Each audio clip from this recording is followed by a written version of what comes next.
but two of the top teams in the league. Memphis right now tied for first place. The Bulls sitting sixth, but only 2.5 games back. Only 2.5 games back, but Memphis is one of the hottest teams in AAA right now. They're playing some good baseball, and their lineup is stacked. Good for the Bulls, though.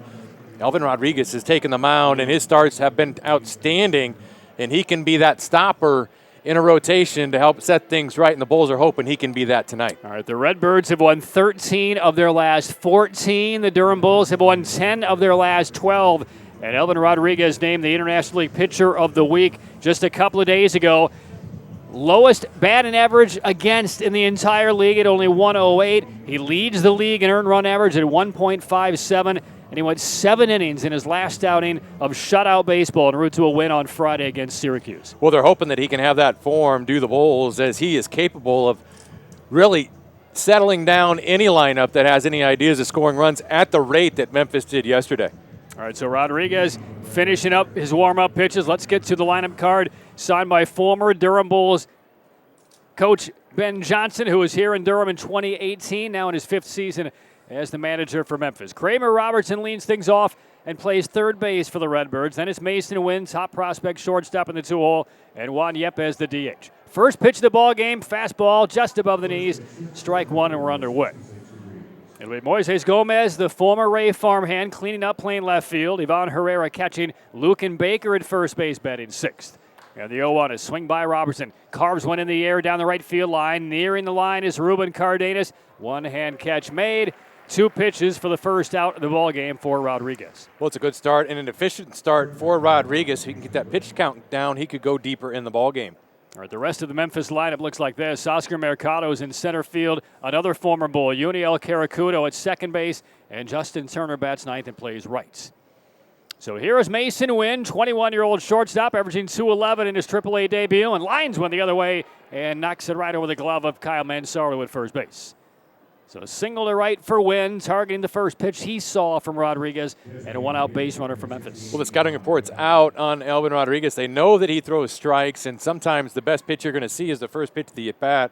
Wynn's not going to wait around to see that secondary stuff. He hammers that pitch into right field. All right, the fastball we'll see from Rodriguez anywhere from 90 to 95. Slider, curve, change. You go back to his last couple of games, he retired the first 14 2 starts back, and then threw 7 scoreless innings against Syracuse en route to a 5-0 win on Friday. Swing and a miss by Juan Yepes. He's the DH for the Memphis Redbirds, averaging .243 over his first 9 games. And Rodriguez out of the stretch comes home, and a fastball popped up foul. Mansardi gives it a token look, now sprints over, loses the cap, and the ball lands about 5 rows deep. 65 degrees, overcast tonight. Winds are calm. Small threats of rain over the course of the night. And the crowd still filing into downtown Durham. Memphis 16-6. Tied for the IL conference lead. Still not quite sure on the phrasing because we don't have divisions anymore. It doesn't matter if you win the division. Well, it would be league then, wouldn't it? They're tied for the league lead with the Norfolk Tides, who were beaten earlier today by Charlotte. Bulls are 13-8. 2.5 games behind, and Rodriguez tried the inside corner and missed. So if you weren't with us yesterday, it's the dawning of a new era here in Durham and across the International League, because yesterday was the first game ever in the DBAP where the automatic ball strike system has been implemented and is active. Throw to first base, diving in is Mason Wynn. So Austin Jones, our home plate umpire, is hooked up to a communication device. And as the pitches come across the strike zone, he will be informed digitally, really, on if it's a strike or ball. There's a single in the right field by Yepes. Got inside that fastball coming to his hands and knocked it the other way. And there are a couple of men on with 1 out for Memphis. That's just a good at-bat by Yepes. That's hard to do, but he's able to wait back on that ball. Even though it's in, get his hands inside it and shoot it to right. There's some base hits to right field. Yes, even on a pitch in, if you know how to work the bat, he does so and creates a scoring opportunity early in this game for Memphis. And this Memphis Redbird lineup, the first 7 are right-handed hitters, and we've already seen Wynn and Yepes take fastballs the other way from Rodriguez. Here's Moises Gomez, swings at the first pitch he sees, 94, and fouled it off the mask of Verde Pinto. So Austin Jones works the plate. not calling the balls and strikes, but informing us of the balls and strikes. Jennifer Powell is the first base umpire, and Jonathan Parra is at third. 1 strike count, and the pitch on the way, and Gomez will take that one just off the outside corner, 1-1. Now, there are only a couple of stadiums within our league last year that had the ABS. It's kind of a petri dish. Most in the PCL had it, but only a couple in the IL. Swinging a fly ball, knocked to right center field. Cardenas and Meisner coming together. The center fielder Meisner gets behind it, makes the catch. Wynn will tag, and the throw comes toward Vidal Brujan, the second base bag. Wynn goes to third as Gomez flies out. Meisner makes the right play. He throws this ball to the middle of the field. That's where it should go. You want to keep that force at second in order. He does so. And you keep that extra run out of scoring position. That's a good play. Gomez hits it to the deepest part of the park, but Meisner throws to the right base and plays it as he should. All right, so 2 away, 2 on. And now Ivan Herrera, the 22-year-old catcher for the Redbirds, is in. Open stance, right-handed hitter. First pitch is a little bit off the inside black for ball 1. Herrera did not play yesterday. He's in his 11th start behind the plate this year. 255, couple of home runs. Win at third, Yepes at first, and the 1-0 from Rodriguez is a little bit high. They appeal down the line, and Powell at first base says no. Rodriguez, 2 wins and a loss. IL leading 1.57 earned run average. And the league batting only 108 against him over his first 4 starts. 24-year-old from San Cristobal, the Dominican, gets an empty cut at an elevated fastball. And Herrera instinctually looks back at the home plate umpire and says, "Did I swing at a strike?" And if you're Austin Jones, you're saying, "I'm not sure." Don't know. I'm not going to tell you. 2 balls and a strike. And the pitch. Off speed, a little bit up. Ball 3. I'm interested in the timing of this. I've never seen an ABS game. I've seen the challenge system, but is it delayed? Are there a few seconds? Ever so slightly. 3 balls and 1 strike on Herrera. And the pitch from Rodriguez is swinging a fly ball, sailing into right center field. Average depth, easy play for Cardenas. And Rodriguez strands a pair in the first inning. A couple of offside base hits by Wynn and Yepes, both stranded. And the Bulls will come to the plate and face off against one of the top right-handers in the Cardinals organization in his AAA debut, Michael McGreevy on the mound for the Redbirds when we come back. Clean top of the first inning from Elvin Rodriguez. And now for the first time in his career, Michael McGreevy climbs on top of a AAA mound. 22-year-old from San Clemente, California. Cardinals' first-round pick, 18th overall just 2 years ago out of the University of California at Santa Barbara. And the lineup card he will face has Vidal Brujan in his back. First Bulls game since April the 7th as he was optioned down by the Rays yesterday. Takes up an away ball 1 from McGreevy. Bulls are 13-8, and right now it looks like a pitch comm issue involving the catcher Herrera for Memphis. So here's the Bulls lineup. Brujan at second base. Meade bats second and plays third. The shortstop Basabe hitting third. Then it's Pinto catching, Mansardo at first. Cardenas the 6-hitter in right. Tristan Gray is the Bulls DH. Nico Holsizer at left, and then Cameron Meisner in center. And McGreevy pulled the string at a changeup. Empty cut by Brujan, batting left-handed. Yeah, McGreevy will throw a fastball, a curveball, slider, and that change. His reputation is a strike thrower. Yeah, the pitch to Brujan hits the 1-1 out to center field. Giving up a couple of steps of ground is Mercado. And Brujan retired on 3 pitches. Well, this is off speed. It had Brujan reaching for it. McGreevy induces contact to the middle part of the field, and it's an easy play for Mercado in center. All right, so McGreevy up from Double-A Springfield, was terrific in his 3 starts there. Just a 145, 18 2/3 innings, 1 walk, 16 strikeouts, and a breaking pitch upstairs on Curtis Meade. And he went 7 2/3 and then 7 innings in each of his last 2 starts. And the 6'5" right-hander brings it home, and Meade sends it down the right field side, slicing toward the corner foul. 1-1. I don't think the pitch clock's going to be a concern for McGreevy. Yeah. He just grabs it and goes, doesn't he? No wasted time at all. Meade 237, couple of home runs, both in Syracuse over the weekend, and a line drive that was right, targeting right at us, Scott. I love the way you were going to charge it. You were up in a second. You're going to take a bite out of that ball. I mean, success in any game or athletic activity, generally a big advantage if you're aggressive. Ball and 2 strikes on Meade. And the pitch from McGreevy locks him up in a check swing foul. McGreevy last started Thursday against Midland for the Cardinals, went 7 innings, struck out 9, gave up only a couple of runs. Last year was 9-5 between High A Peoria and Double A Springfield, and a soft little pop-up that lands near the Memphis dugout on the right side, with a bat broke for Meade. It didn't break. He just lost the grip on it. It just slipped out of his hands. I thought it broke. Yeah, but Oslevis Basabe was running for his life. That ball was going right towards him in the on-deck circle. Yeah. He scrambled to get out of the way and got a good scare along with it. You see that bat helicoptering towards you when you try and take your practice swings. That can be disconcerting. But why are you not attacking that is my question. I'm attacking the foul ball. Yeah, he didn't charge it. And the pitch, there's a slider just off the outside corner. Full count now on Meade. Lights are on. Winds are mostly calm. And we're in the mid-60s as we get underway. Bulls in the home white pants. Navy blue tops, and Meade a swing and a 2-hopper to short. Fielded by Wynn about a step to his left. And throws from near the second base bag to retire Meade. 2 away in the first inning.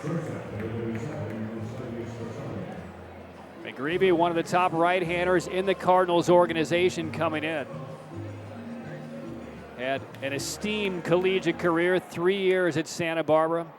And that's a program that has produced a fair number of really good major league pitchers. There's a sinker on the inside corner. From Shane Bieber and Barry Zito most recently to Jerry Royce and Larry Durker. Durker back in the 70s with the Houston Astros. Jerry Royce, obviously, his time with the Pirates and time with the Dodgers. So 3 pitchers have come out of the UC Santa Barbara program that have over 100 major league wins. No balls and 2 strikes as Basabe is in the box for the Bulls, hitting .369 with 10 knocked in and 1 home run. And McGreevy locates the sign. Herrera moves deep in, and a sinker grounded down to third, fielded by Kramer Robertson. Pat of the glove, sidearm throw with pace, and Basabe retired to close out the first inning. So pretty good opening inning, AAA debut for McGreevy. 13 pitches, retires the side in order. Done with 1 in Durham, 0-0.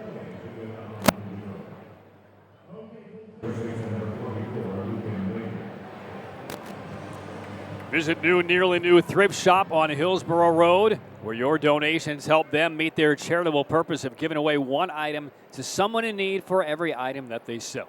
It's open 7 days a week from 10 until 6. Patrick Canis and Scott Pose with you for the top of the second inning. Should be a good matchup on the mound tonight. Elvin Rodriguez against Michael McGreevy. And the first pitch on Lucan Baker under the knees, outside, ball 1. We saw Baker in this league last year, and he is off to a terrific start here in the first month as he gets jammed and taps one toward the Bulls dugout. Already 7 home runs for Baker. The league leader is former Bull Jake Bowers, who has 9 for Scranton. Bowers hit 3 in 1 game off of Dylan Bundy about a week and a half ago. There's a swing by Baker, and sails that one out of play to the right.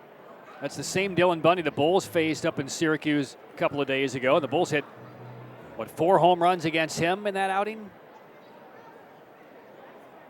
Ball and 2 strikes on Baker, hitting .319, and he takes that one slightly high, 2-2. Baker, a big, strong player. It looks like he's swinging a tree trunk.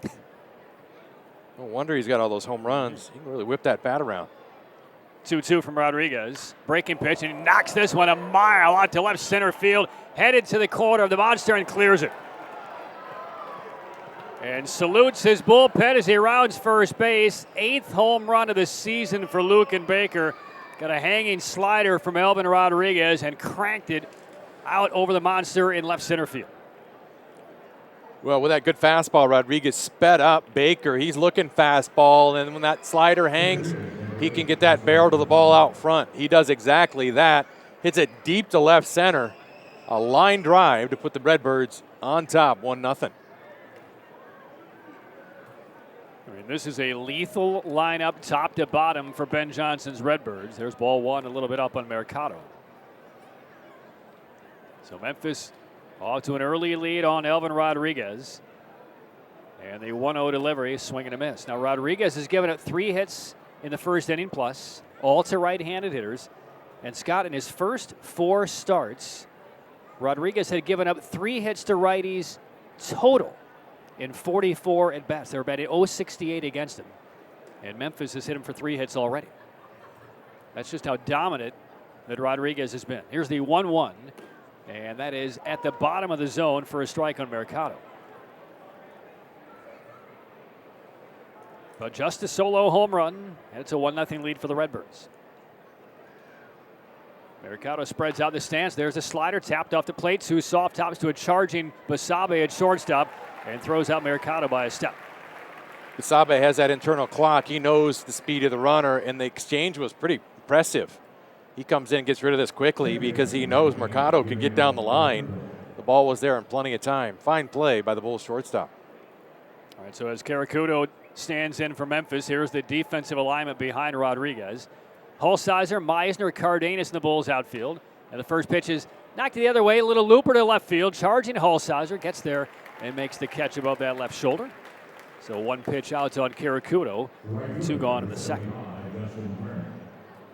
On the infield for Durham, Curtis Mead and Oslevius Basabe on the left side. Vidal Bruja just optioned by the Rays. Back in the lineup for the Bulls at second base. Mansardo at first.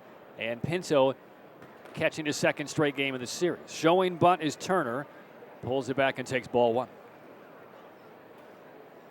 Jonathan Aranda missing his 4th consecutive game for the Bulls with a heel contusion. Still barking on him a little bit, according to manager Michael Johns before the game. There's ball 2 outside. Hector Perez did clear waivers. He is back on the active roster for the Bulls. Zach Birdie had his contract selected by the Rays. He's in the big leagues tonight for Tampa Bay as they take on Houston. As Turner finally does get a bunt down and bounces it foul halfway down the third base line. Faked a bunt the first 2 pitches, got the bunt down there in the third, and it is a 2-1 count. Well, Turner sees that shift that the Bulls have. The left side of the infield is dramatically shifted towards the middle of the field, and that means that Mead is playing at shortstop. So if any kind of bunt gets down the third baseline, Turner is walking to first. He tried to be a bit too fine, and he pushes that foul. And again, when you're batting 9th and you're hitting 167 on the year and you see that shift, he's going to try and do it again and take strike 2. Why not? Anything to break out of a little bit of a funk. But he won't do it now. 2-2 count. Mead stays right where he is. 2 outs, nobody on, 1-0 Redbirds. And the pitch from Rodriguez strikes him out. So Rodriguez picks up his first strikeout of the game, fanning Turner after falling behind 2-0. And that's it for Memphis in the top of the second. Solo home run by Baker. It is a 1-0 Redbirds lead after 1.5.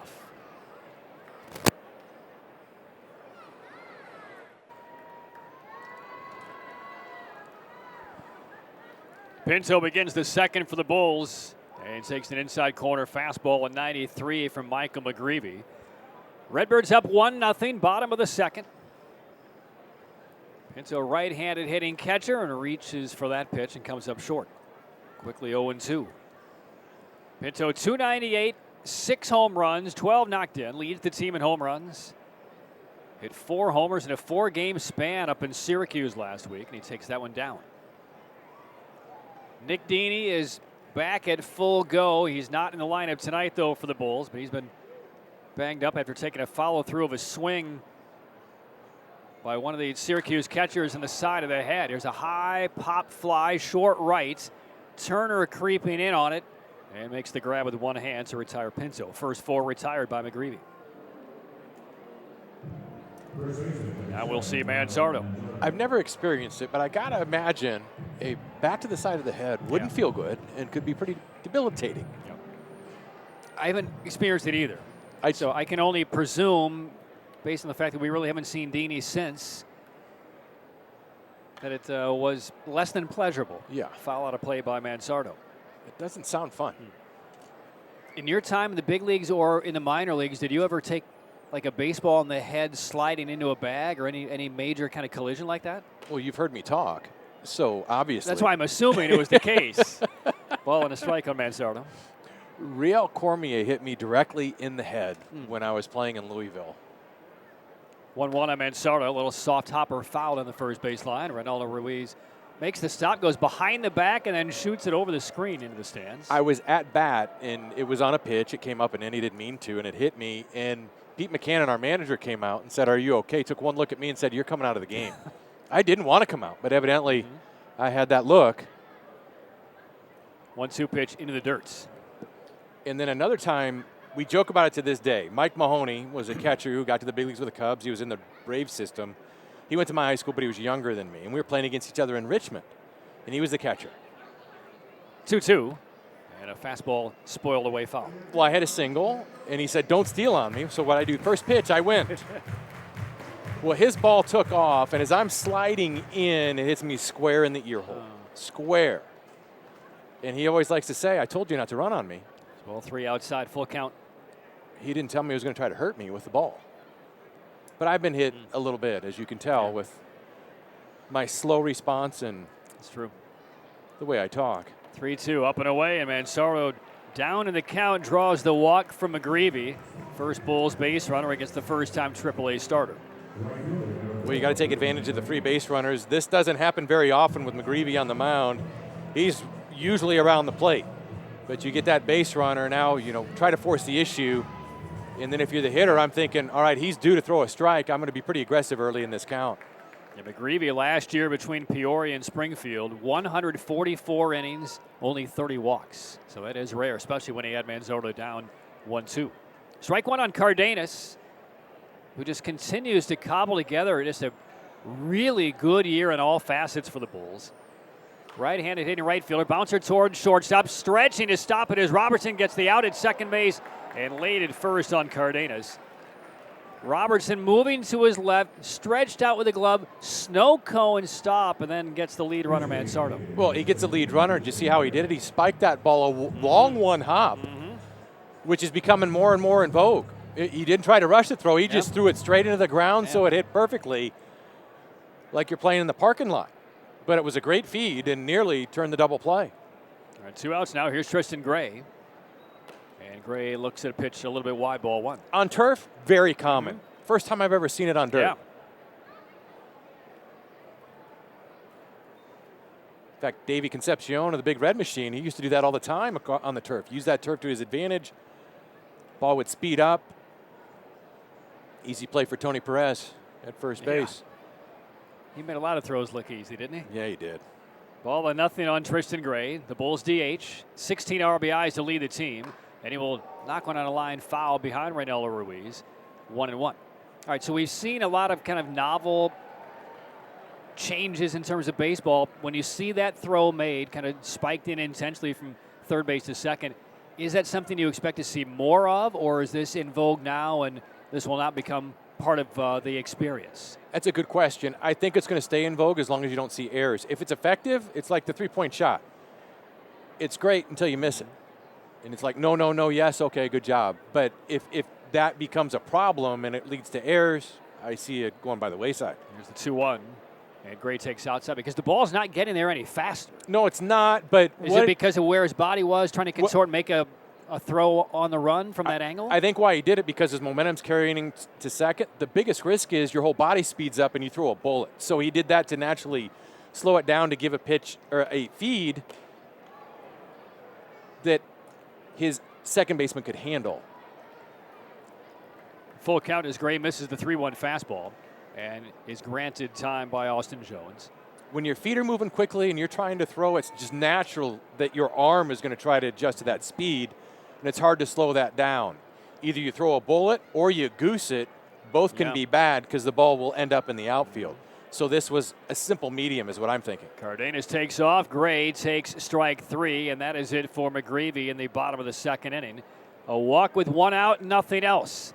After 2 from Durham, Redbirds 1, Bulls nothing. Durham for the top of the third inning. Redbirds have a 1-0 lead on Lucan Baker's 8th home run of the season.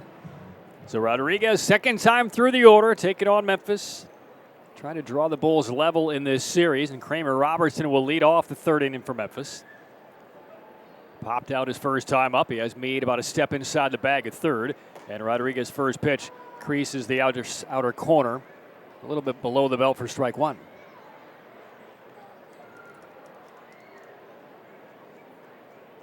And the 0-1 on the way. Breaking pitch, strike two. Now, Robertson was the defender we saw in the bottom of the second inning. TV will take one more look at his throw here on a bounce intentionally to get the force out at second base. Well, do you remember the game RBI Baseball way back when on Nintendo? Yep. The original Nintendo? That's the way the players threw. We would call it that. They would bounce it in there every time. But that was a good play by Robertson, in my opinion. I think he did it to avoid either throwing at 105 miles an hour or goosing one. He just made a good feed to his second baseman. Here's the 1-2, a breaking ball, a little bit high from Rodriguez. He thought that was good enough. I guess the reason I wanted to show that again is this is not the home park for Kramer Robertson. Nope. Now, I was not here to watch them take infielder at BP. Certainly that's something he was testing the ground on during infield practice or during BP to see if it worked, because I'm not quite sure with the field in Memphis that they could pull that play off, because this field is much, much better. Well, it's a big league playing surface, and you can do that on big league smooth playing surfaces. He saw that in infield, knew he could get away with it, and so that's one of the things you test out. 3-2 pitch is low, so Robertson draws a walk to begin the third inning. And I guess my point is, if that's going to be something in the bag for Kramer Robertson, wherever Memphis goes next and wherever they're playing on the road, he's going to have to figure out, is this an infield I can trust making that throw in day one or day two when they're in town if the play, if the situation occurs as it just did. Yeah, but that's one of the things you look at in BP, and I'd like to bring up another point. After the walk, first pitch, line up the middle, low shot into center field, and win is now 2 for 2 against Rodriguez. Stopping at second is Robertson. So first and second, nobody out, and this is a situation the Bulls, Luis Patino and Bristow and Roberson saw themselves in a lot yesterday. 6 straight innings, Memphis put the leadoff man on. 4 consecutive innings, the first 2 reached. Well, and this is the same here, and Wynn does a good job of staying in the middle of the field. One more thing about Kramer Robertson. He pays attention to detail. Why? He's a coach's son. I was going to bring that up, too. He's a coach's son. Always looking for that extra angle, right? Always looking for the extra angle. It's in him. Here's Yepez. Singled his first time up, and that pitch under the hands ball one. Yeah, that's a great point. Because coaches, it's not as though that in the game of college basketball we have figured out every way to make an inbounds play, every way to get a shot to the rim, always creating, always coming up with new concepts. And there's one that I had not seen, at least in the minors. And the pitch from Rodriguez downstairs, a back pick to first base. Oh, if the throw is caught, the tag would have been made. But the ball goes off of Mansardo's glove and rolls behind him. And Robertson now advances to third on the air. They had Wynn dead to rights. And when Manzardo came in, he got excited about the tag and forgot about the baseball. And so in reaching up to tag, the ball never got there. It gets by him. And I got to believe that's going to go as E3, would you not? I would think so. We're waiting on the call. But it was a great throw from Pinto. It was the right play. It would have been made. Instead, it's first and third. Still nobody out. And you're trying to pick up your pitcher and get him out of more trouble.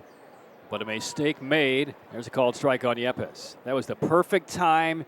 And you want to talk about calling plays. Perfect time for the Bulls. Michael Johns, Rene Pinto, and Mansardo to pull it off. But if we're using college basketball terms, that's a missed dunk right there. It'll be an error on the throw, according to the official score. So the error on Pinto's throw, not the catch at first base. Okay. The throw was down. It was not in the dirt. 2 balls and a strike on Yepez, and the pitch is in the dirt. Pinto snuffs that one out to his left. Well, I'll contend. What do first basemen make a living at doing? Catching the baseball. Scooping. Yeah. Making the play. 3-1 count on Yepez. Gomez next. And Rodriguez trying to work out of trouble. A foul off of the body of Yepez in the batter's box.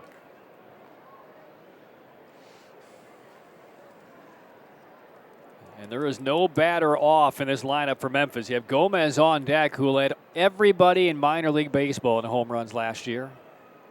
He hit 39. He's next, 3-2 count. We'll see if Wynn takes off at first. Holding Rodriguez, and a pickoff throw goes to first base. Wynn reaches in with the right hand. Well, if the out is made at first base, it's a totally different looking inning. Runner at second, 1 out, momentum back with Rodriguez and the Bulls, and now maximum pressure against him. 3-2, Wynn holds. A swing and a long fly down the left field line, hooking toward the wall, and this is fair, and it's gone. Signal by Austin Jones. That ball was dead foul. It was dead foul. Circling the bases is Yepes. Michael Johns is already out of the Bulls dugout. Pinto went charging for Austin Jones. I think Jones said, "Don't argue with me yet, let him circle the bases," and I think we may have a conference with the umpires. Well, touching the base is Yepes. Look at Holsizer out in the outfield. Look at his reaction. Yeah, Nico has his hands on top of his head. Now there aren't, and even the usher left of the foul pole above the Blue Monster is losing his mind, and the umpires will get together. There aren't many balls, Scott, with our vantage point where we can tell fair foul. That is one of them because we're right down the line. Yeah, that's pretty obvious. Yeah. Now, if a ball goes far enough, it can hook over the pole, but it didn't happen in this instance. So now we'll see if Jennifer Powell or Jonathan Parra will clear this one up because that ball was clearly foul. We could see mass ejections of the Bulls if this is not overturned. Well, the longer this conversation goes, the worse it is for the Bulls. Now again, with the runners where they were, the reason the home plate umpire is on this call is because Jonathan Parra, the third base umpire, is not on the third base line as this ball is put into play. And we talked about it yesterday in a different situation. There need to be 4 umpires at the AAA level for many reasons. Call. And the home run is going to stand. That's a horrible call. Unbelievably so. That's a bad call that is allowed to stand because umpires A aren't in position and B, the call was made and they say they have no reasonable alternative to call it differently. But that was just seen wrong. Plain and simple. And you're right, it didn't even go over the foul pole and land. No. It was lower than the top of the foul pole, landed left of it, clear as day. And an absolute wretched call by Austin Jones, the home plate umpire. That was not close. And Michael Johns is still out there protesting. There have been no ejections. There have been plenty of protests. Holsizer, Pinto, Michael Johns. And that's one of the worst calls I've seen in a long, long time. And the usher is up there on top of the Blue Monster, left the foul pole. He's on his smartphone. I'm betting he's texting somebody saying, because it almost hit him where he was standing. Yeah, he's standing. It's clearly hit left of the pole, and I can think a lot of things that there's that usher Michael Johns could be saying, and that's just a bad call. And here's the thing. It's not just one run. It's 3. Yep. Else it's a foul ball and we redo it. But that's a big swing and a big missed call. And again, if there are 4 umpires, they're the third base umpire running down the line, perfect view, but he's working about to play at second base. Next pitch, we're back underway. 2-hopper to short. Basabe fields, whistles the throw to retire Gomez. It's a good bounce back there to get the ground ball. Basabe throws it across. But I knew as soon as they're debating it that long, it's going to go against the Bulls because it's a no-brainer if somebody sees it right. It's foul ball. Yeah, I missed it. Sorry. Let's redo it. But they decided not to do that. They debated it for 4 or 5 minutes and clearly got it wrong. So 1 away, and now it's Herrera. 4-0 is the Memphis lead. And there's a pitch low on the Memphis catcher. You have one job. I can hear him say it now. You Yep. have one job. You're not even calling balls and strikes tonight. You're relaying the signal. And the conversation it's not going to be over for a long time, especially with a guy like Rene Pinto. I mean, he's a guy who's a very emotional catcher. Sometimes he goes a little bit over and beyond, but he's trying to defend his pitcher. He's trying to get the right call made. He can't believe, along with many others, President Company included, that was not a fair ball. But this is going to be tough, I think, for Pinto more than anybody else to block out because he's a foot away from Austin Jones for the next couple of hours. Second home run of the season for Yepes. And the 3-1 is missed. But Holsizer's reaction is priceless. To see the way he reacted so vehemently, glove on his head, saying there's no way, that tells you all you need to know. Yeah. So it's a 4-0 lead officially. There's a look at Nico Holsizer on the TV side. He's still shaking his head. All right, back to work, Elvin Rodriguez. Here's the 3-2. It's hit foul. And you're right. I mean, those are 3 earned runs for Elvin Rodriguez that you will never be able to take off his ledger over the course of the year. He's leading the league in ERA. It was a foul ball as he sizzles that fastball in and strikes out Herrera. If only we had ABS for the fair foul call down the line. There you go. Where's Hawkeye at a play like that we need? And Pinto is again talking with the home plate umpire. I think the odds are even right now that Pinto survives the game versus getting ejected. Well, there's an extensive conversation going on now.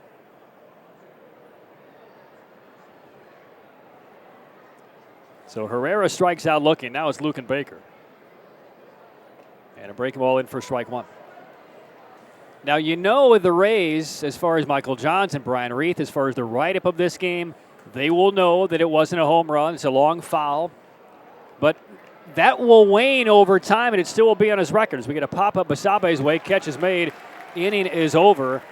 I mean, and look at Elvin Rodriguez is looking out toward left field. He's talking to one of the umpires as well, Jonathan Parra, pointing to the monster, saying that's different, and he's been tossed. Yeah, Rodriguez has just been thrown out of the game by Jonathan Parra, the third base umpire. Well, that complicates things. You blew a call, and now you're going to cost a player a start and throw him out of the game because you're standing up for the bad call. And now Michael Johns is coming out. He wants to talk with the home plate umpire, Austin Jones. This is not over. We're going to keep it here for a second.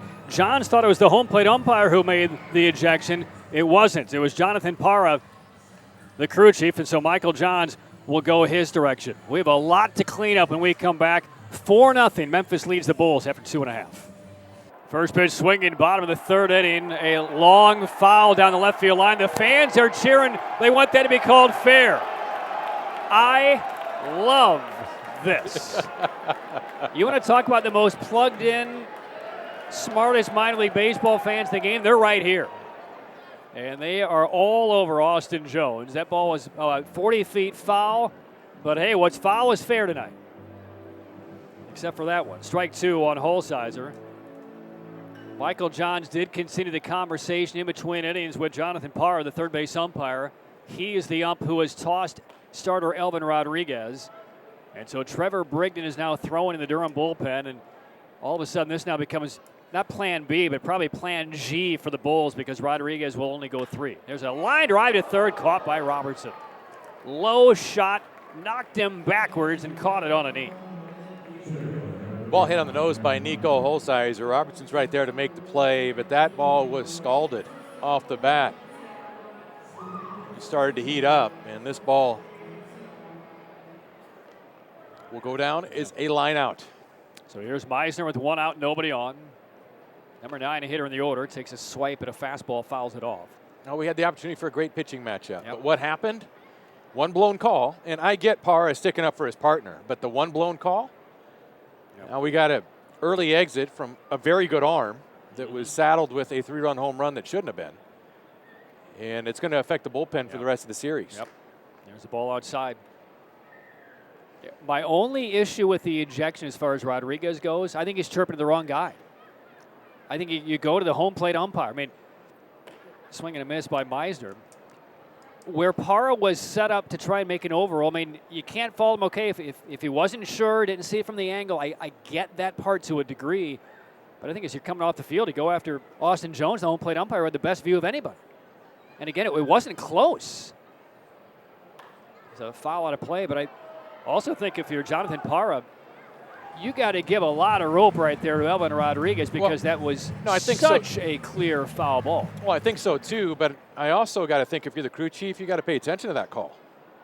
There's a cut and a miss, and down goes Meisner.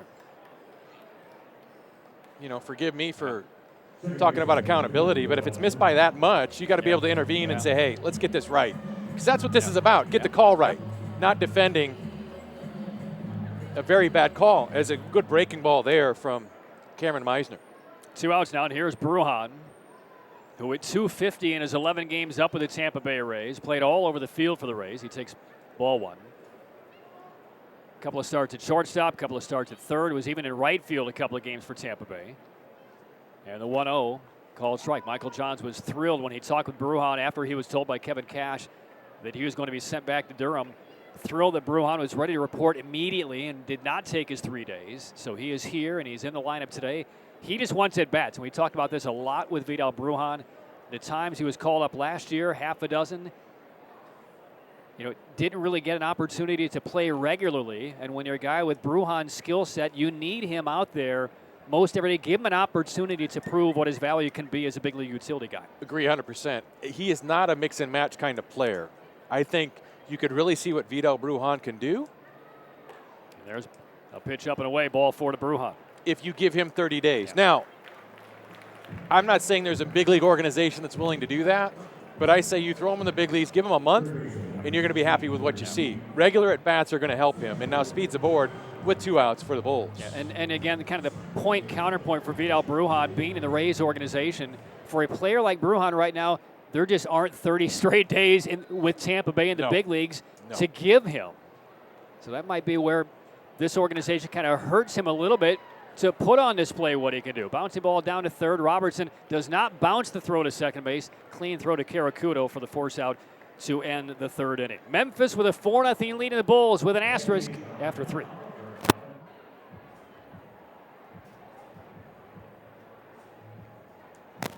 Well, the best pitcher in the International League by ERA and by opponent's batting average, Elvin Rodriguez, ejected by Jonathan Parra at the conclusion of that very controversial top of the 3rd inning, where a foul ball hit by Juan Yepes was declared a 3-run homer by Austin Jones, the home plate umpire.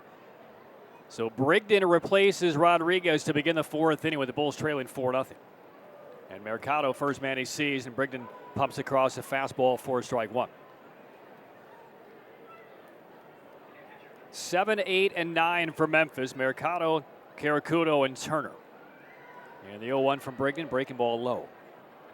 So the official unjustified line on Rodriguez tonight. 3 innings, 5 hits, 4 runs earned. Struck out 2, walked 1, and gave up a couple of home runs. But again, only statistically, he really only gave up 1. But there's no going back. 1-1 pitch, half swing, high bouncer down the third baseline, in between hop, a little bobble by Meade and no play. And Mercado goes in head first to the first base bag with no throw coming. And that should be an infield single for Mercado.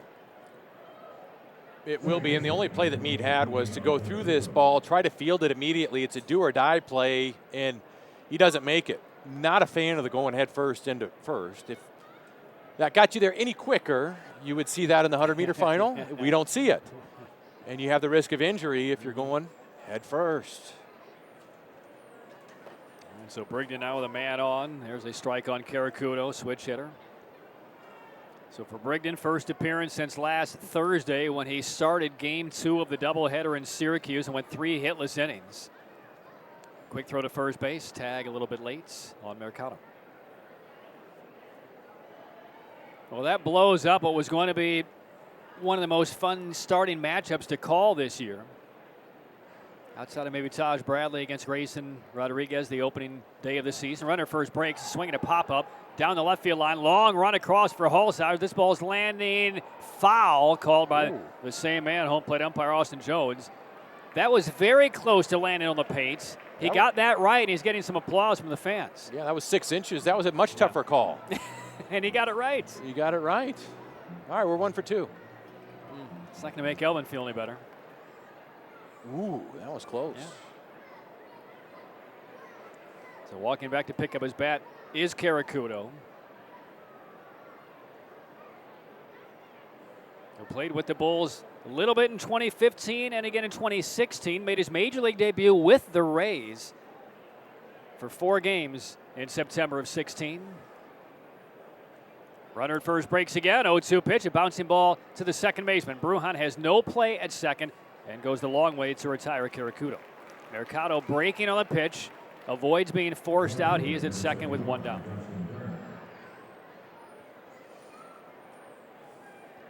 Four nothing Redbirds, top of the 4th.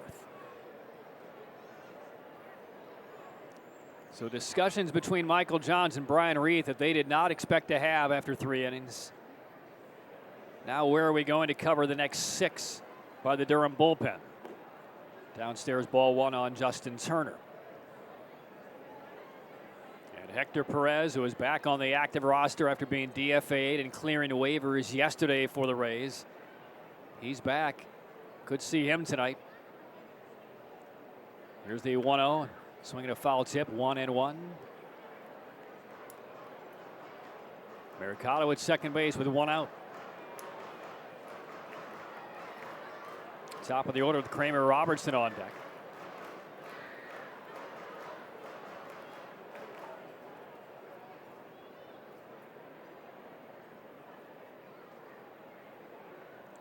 Brigden's sixth appearance. 3.6 ERA, 1-1. And the 1-1 pitch grabs the outside corner, strike two.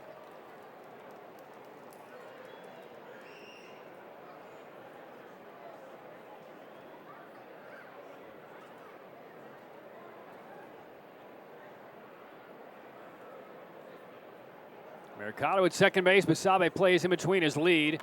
And the pitch is hit on a line out to center. Across and back, Miser. This one's carrying toward the wall and into the shrubs. Justin Turner with his third home run of the year.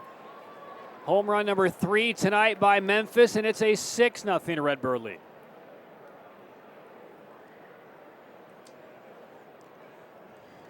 Well, this is a pitch out over the heart of the plate. Turner puts a good swing on it. This ball had the sound, but he's going deep into left center, the deepest part of the park. Hits it into the shrubbery out there, and now Memphis is pouring it on.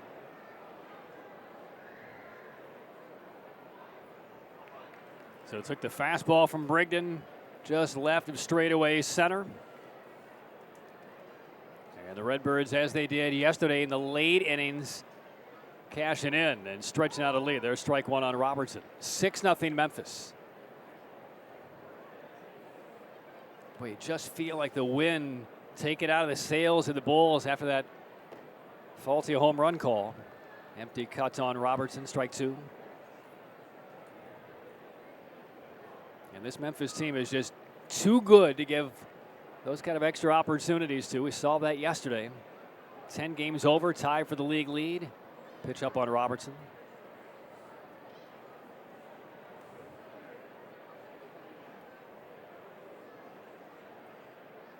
Robertson a walk and a pop out so far tonight. And Brigden, this is just a tad high on Robertson, 2-2.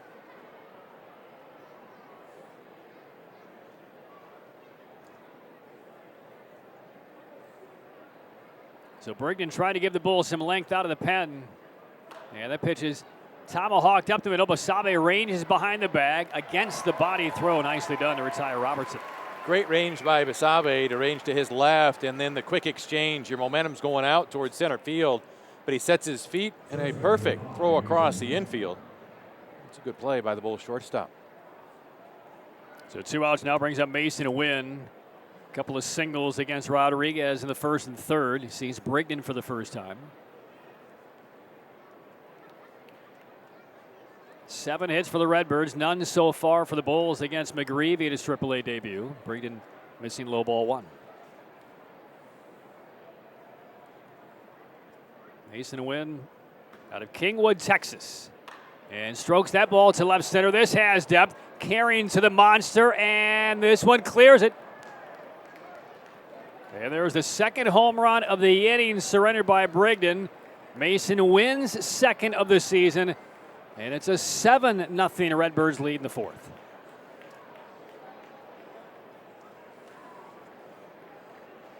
Well, another pitch in the middle of the plate, and Wynn catches this out front. His third hit of the ball game. Wynn seeing the ball well. Big ball on the third swing. And it just clears in left center.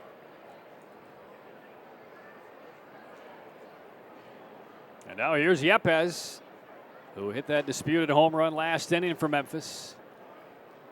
Takes 92 off the plate from Brigden, ball one.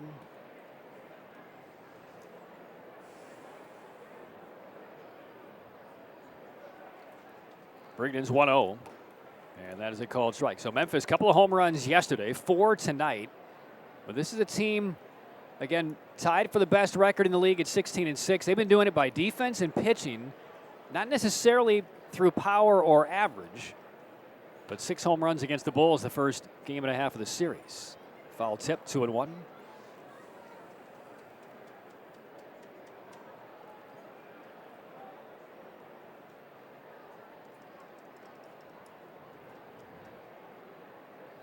Brigden had not allowed a home run over his first 5 appearances of the year until tonight. And that one off the plate inside, ball 3.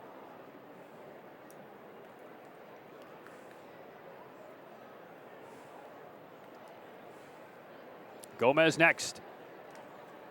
And the 3-1 wind. Brigden's pitch is upstairs, and it's a walk to Juan Yepes. Well, this is now an outing for Trevor Brigden. He's going to face his 7th man in this inning. You're needing at least 2, hopefully 3 out of him. And using a lot of pitches to get through this opening inning here against Memphis. At least 23 it'll take to get through it.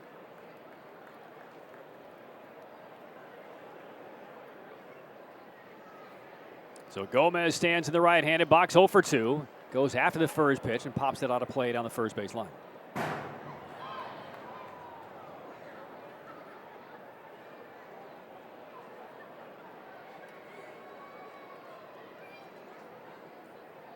Yepes on for the 3rd time, walks away to a lead, and Brigden's delivery a bit up on Gomez, 1-1.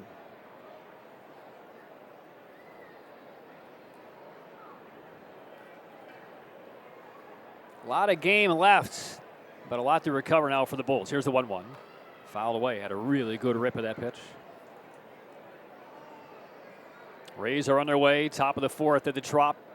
Trying to bounce back after dropping their first home game of the season last night to the Astros. It's a 1-0 Houston lead in the 4th. Calvin Fauché opened for the Rays tonight, went 2+. Swinging a pop fly, right field near the line. Out goes Brujan. In comes Cardenas, and Brujan makes the play from second base. And the 4th inning is done. 3 runs score for Memphis on a pair of home runs off of Brigden. Turner and Wynn go deep. And after 3.5 innings in Durham, Redbirds lead the Bulls 7-0.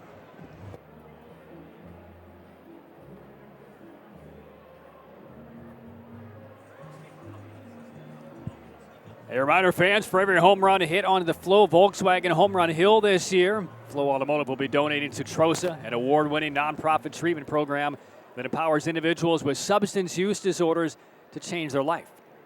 First pitch, bottom of the 4th, strike 1 on Basabe.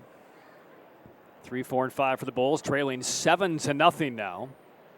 And back to work, McGreevy runs a sinker in. It's knocked foul left side by Basabe, strike 2. Well, what we have now, though, is the Bulls' order is going to see McGreevy for the 2nd time. Pitcher always has the advantage when you haven't seen him first time through the order, but now the Bulls can make adjustments and are going to need to. McGreevy has been very effective so far. Basabe 0 for 1 tonight. Bulls looking for their first hit of the game. Basabe 3 hits yesterday, a couple of singles and a game-opening triple, which helped give the Bulls the first lead of the game as he knocks a fastball out of play. Bulls had an early lead against Memphis, and then the Memphis offense scratched across a couple against Patino, then went to work against the Durham bullpen in back-to-back innings. Broken bat bouncer up the middle, single to center for Basabe. So there is the Bulls' first hit of the game. It opens the 4th. It was a sinker in on Basabe's hands, but he does a good job of staying back behind it. Got jammed a bit, but you can get a base hit getting jammed, and he hits it right back through the middle, speeds aboard for the Bulls. So now we'll see Pinto for Durham. Moves into the right-handed box, popped out to right his first time. And McGreevy fires strike 1. Pinto had no interest in anything on that first pitch. Just wanted to get maybe a cleaner look at McGreevy. See, one umbrella has now popped open behind the Memphis dugout. Little spitting of rain in the area about 3 o'clock today. And there's strike 2 on Pinto. So black umbrella about 4 rows back behind the front corner of the Memphis dugout. I don't see any others open yet. Throw to first base, Basabe back standing. Cleaned out my wife's car today. You know, she had surgery Sunday, so clean out her car. 4 umbrellas I found in her car. Oh, boy. Well, she's prepared. 0-2. And Pinto stretches down and away. Holding on is Herrera. And Pinto strikes out. 3-pitch punch out for McGreevy. Well, McGreevy has the bounce back, throws that breaking ball, and Pinto offers at it. Catherine is aware that she doesn't live in a rainforest, though, isn't she? After surgery Sunday, I'm not sure she's aware of really much right now. Powerful anesthetics. Glad she's doing well. Yeah, thank you. All right, here's Mansardo.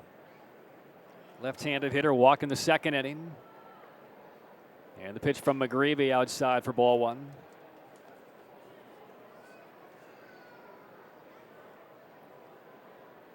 McGreevy, star right-hander at UC Santa Barbara for 3 years.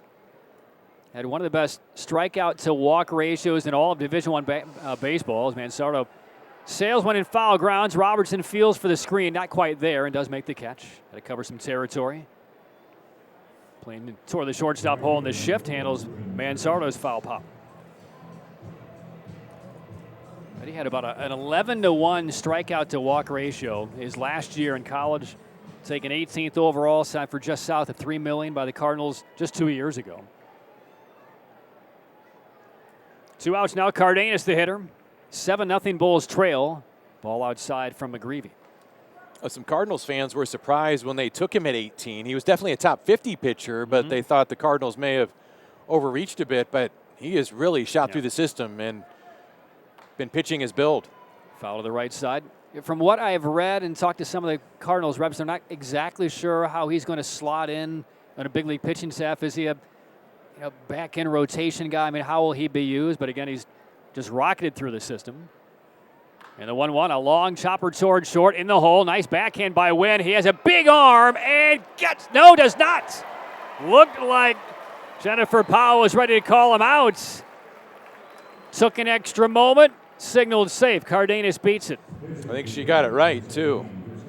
This ball was hit deep into the hole. It had some overspin, an absolute missile thrown across the infield.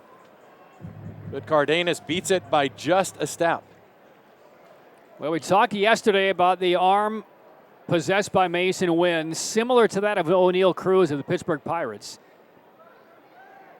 Threw a ball in the infield last year at the Futures game at over 100 miles an hour and needed every ounce of that on that to give him a chance to get Cardenas. Yeah, he threw it hard across the infield. Years ago, though, even in the major leagues, if an infielder makes a play like that, guess what? You're out.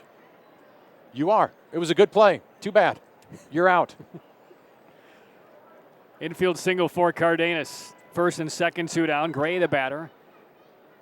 And it's a 1-1 count on Tristan Gray. You claiming the umpires were spectating a bit and in awe of some defensive plays? No, I'm just saying. Ozzie Smith, Gary Templeton? No. There's a line drive past the reach of Baker in the right field. Rounding third, Basabe. Here he comes. The throw goes towards second. And the Bulls are on the board as Gray smacks a low shot past the glove side of the first baseman, Lucan Baker.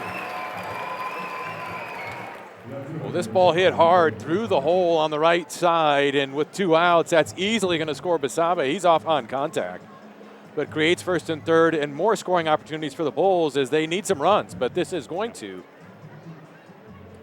bring out the pitching coach, Darwin Marrero, who's going to have a word with his young right-hander making his first AAA start. Team leading, 17th run batted in for Tristan Gray, and Nico Holsizer will be the hitter. 2 outs. The pitch count here in the bottom of the fourth in pretty good shape for McGreevy, 62 at this stage.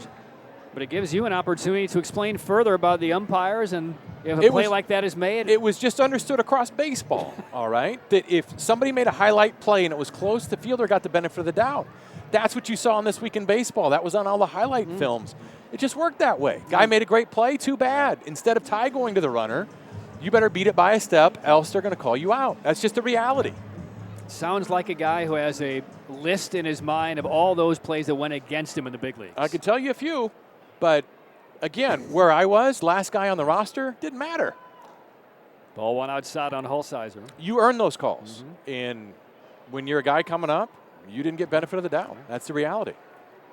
Cardenas at third, Gray at first, 2 outs. 7-1 Memphis in the bottom of the fourth. And McGreevy's pitch, big swing and a miss by Nico. If I asked you in 15 seconds after this next pitch about what was the best defensive play made against Scott Poe in the big leagues, could you answer? All of them. And it can't be on a bunt.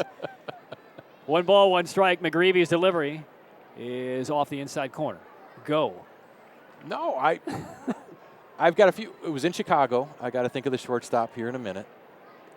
I got a pinch hit appearance, and I hit a ball like that in the hole. Now, keep in mind, I'm a speed guy.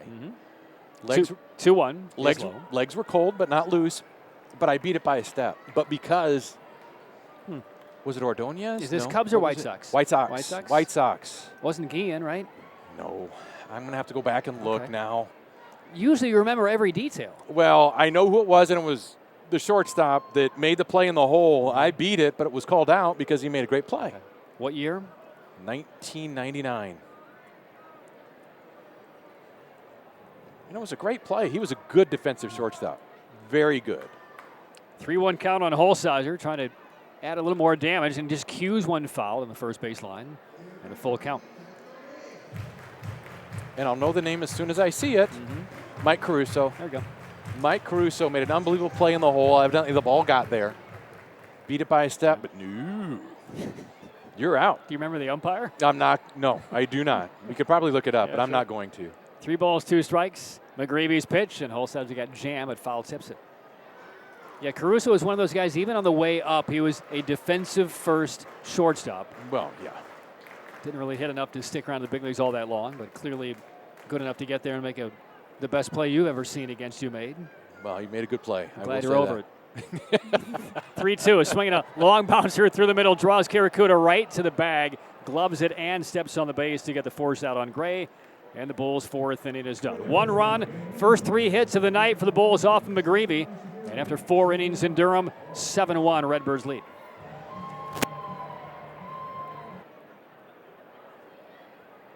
Redbirds up on the Bulls, 7-1. Top of the 5th inning from Durham. It's game 2 of the series. 11-5 Memphis win yesterday. And here's Ivan Herrera. And Herrera takes ball 1. And leave it to Scott Pose to utilize the 90 seconds in between innings, the most productive means possible. More on that in a minute. The 1-0 on Brigden, a called strike. Didn't you just say about the umpire, I'm not going to bother, I'm sure we can find it, but I'm not going to bother. Oh, what did you do? You I looked it up. And you found I found it. the game. I found the game. Ball and a strike.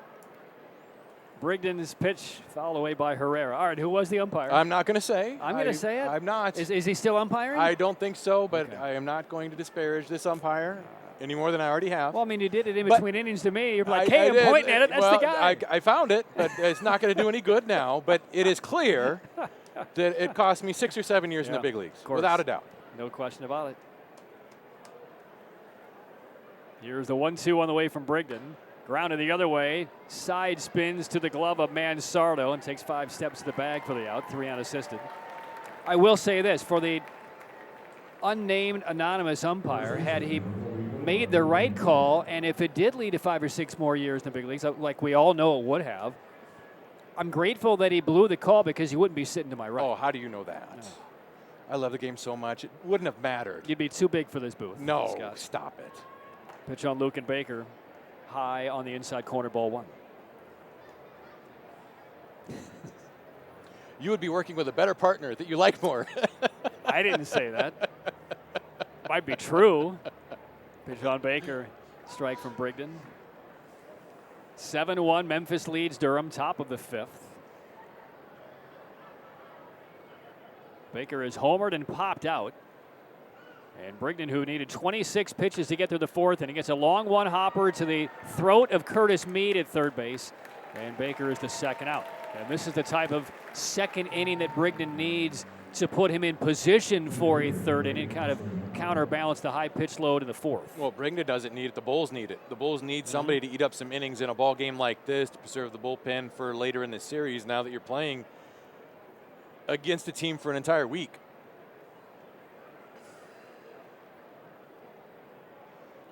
Two outs, nobody on. Mercado takes ball 1. But Brigden right now, he is the bridge to keeping the Bulls pitching staff in order for the next 4 games in this series. And that one barely missed.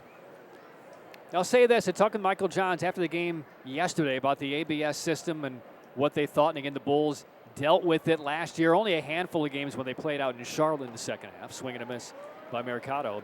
What he said to me after the game yesterday was interesting because the ABS system that Major League Baseball is using at all of these ballparks is not the same system that the Durham Bulls have as far as the strike zone system in the dugout. So he said it was great. He likes everything about it. He loves the challenge system that we will see over the weekend as Brigden gets straight 2. But whatever system the Rays are using and have on their iPads and all the contraptions in the dugout is not the same one. So there are a little differences here. And he said it's going to take our batters, right toward the head, that pitch from Brigden, spilling Mercado to the ground. I think it missed him. Missed him by millimeters. Red helmet flies off his head. Mercado is up and standing. Let's look on the TV set how close this was. Well, that's not the replay. But he is okay. It just missed him, and it's a full count now on Mercado. So Brigden exhales into the wide, and the 3-2 is hit down the left field side away foul into the second level of seats. So he said for our hitters, it's being not the same system. The strike zone is just a little bit different on the edges, up, down. So that will take a little bit of time as well. 3-2 from Brigden, and it throws a slider past Mercado and strikes him out. And a 1-2-3 fifth in very efficient style for Trevor Brigden. Middle of 5 from Durham, 7-1 Memphis on top of the Bulls.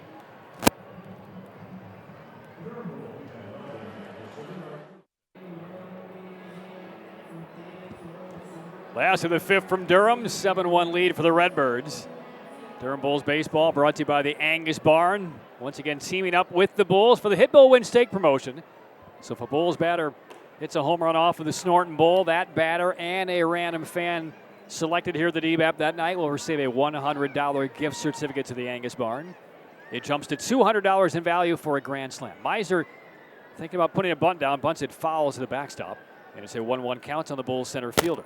Well, Meisner saw Kramer Robertson. He is playing third, but he is more towards the shortstop side. A good bunt does get him the base hit, although Robertson would have made it interesting for sure.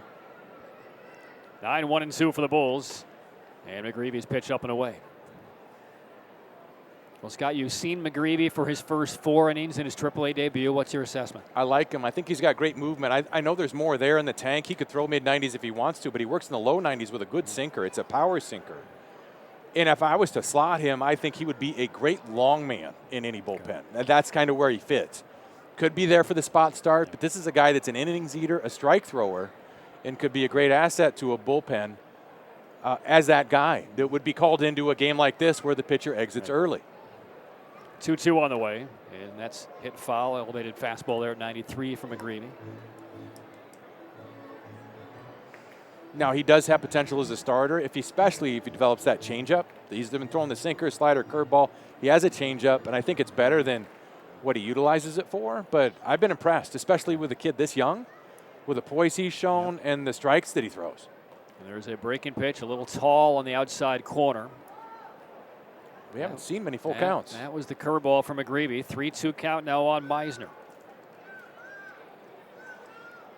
And the payoff on the way, late swing. Meisner breezes through the fastball. Looked like he was sitting something soft on 3-2. McGreevy strikes him out. That's his 4th. Well, but also the arm side run on that pitch too. That really is what fooled Meisner. It's starting out and then that ball's darting in the other batter's box. That's just great movement. That's a good put away pitch and a battle back by the young right-hander. One away now. Here's Brujan, and he hits a hanging breaking pitch out to right field. Didn't quite get it down off the barrel a bit. Turner in right field makes the grab. And there are 2 outs in the 5th inning. Well, we know Brujan has sock from both sides of the play. We saw that in Memphis a couple of years ago as the 21 season got underway. He had a handful of home runs in that opening season 6-game series. 2 outs, nobody on. Meade cuts after the first pitch from McGreevy and misses. McGreevy now 1 out away from qualifying for his first AAA win. 0-1 to Meade. He got jammed, flips one in the air to second base. Caracudo with the glove waves off Turner from right. And the second baseman makes the catch, and the Bulls go quietly in the 5th against McGreevy. 5 complete. Memphis trying to make it 2 straight wins in the Bulls. 7-1 Redbirds. Bulls and Redbirds to the 6th inning. 7-1 lead for Memphis. And Trevor Brigden out for his 3rd inning of work for the Bulls. He'll take on Caracudo. And he'll swing first pitch and send him into a very tough sky, right center. Angling back, Meisner. A couple of steps in front of the warning track has it. And for the second time in 3 AB, as Caracudo flies out on the first pitch he sees. Well, he's going to be aggressive. This is the tough time of the night. The lights have not yet taken full effect. Therefore, the ball is tough to pick up for the fielders. That one hung up enough. Meisner makes the play, and it's always good when you can throw one pitch and get one out. So now it's Justin Turner has one of the 4 Memphis home runs in the game. Strike one from Brigden. Those fastballs really only going to sit 88 to 91, sometimes 92. But high spin rate, gets a lot of swing and misses. And the 0-1 is popped out of play left side. Fans rising in their seats as this ball comes their way. Strike two. Rays and Astros in the bottom of the 5th at the Trop. Still trailing 1-0. Fauché went 2. Josh Fleming 3 scoreless. And the 0-2 is fouled away. One other note. We ran through some transactions earlier in the game. Heath Hembry, who was called up, had his contract selected a couple of days ago by the Rays, did pitch yesterday, inning in a third, and then was DFA'd on the way down. So he is in limbo right now. There's a foul back by Turner.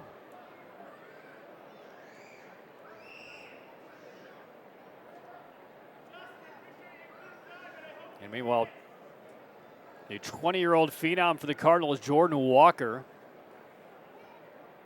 who had acquitted himself pretty well in the big leagues with St. Louis this year, has been optioned down by the Cardinals. So he will be joining this Memphis team at some point later in this series. Could be as early as tomorrow. But former Bull, former Ray Taylor Motter, who was DFA'd a few days ago by the Cardinals, cleared waivers, elected free agency. As Turner hits a high pop behind home. Mask is carried to the back screen by Pinto, but no plays. The ball lands on the screen.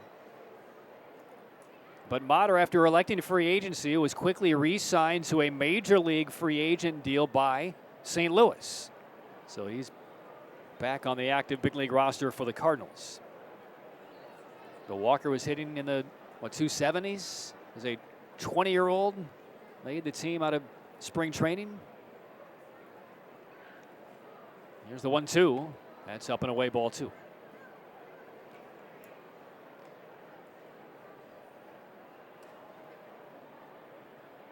Top of the order with Robertson on deck. And Brigden, the kick and the pitch. One more foul on a fastball. Now Turner's out of Cal State Northridge, came out of the 2018 draft. If memory serves, didn't Northridge cut its baseball program for a few years, 15, 20 years ago? You would know, Scott. One more foul back to the screen. I should know, but I don't recall that. Pretty sure they did for a couple of years.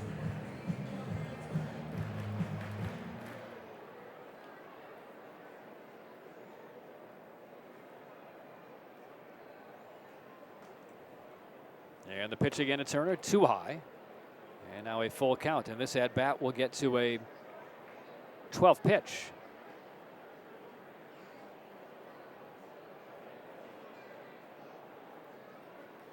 Three balls and 2 strikes.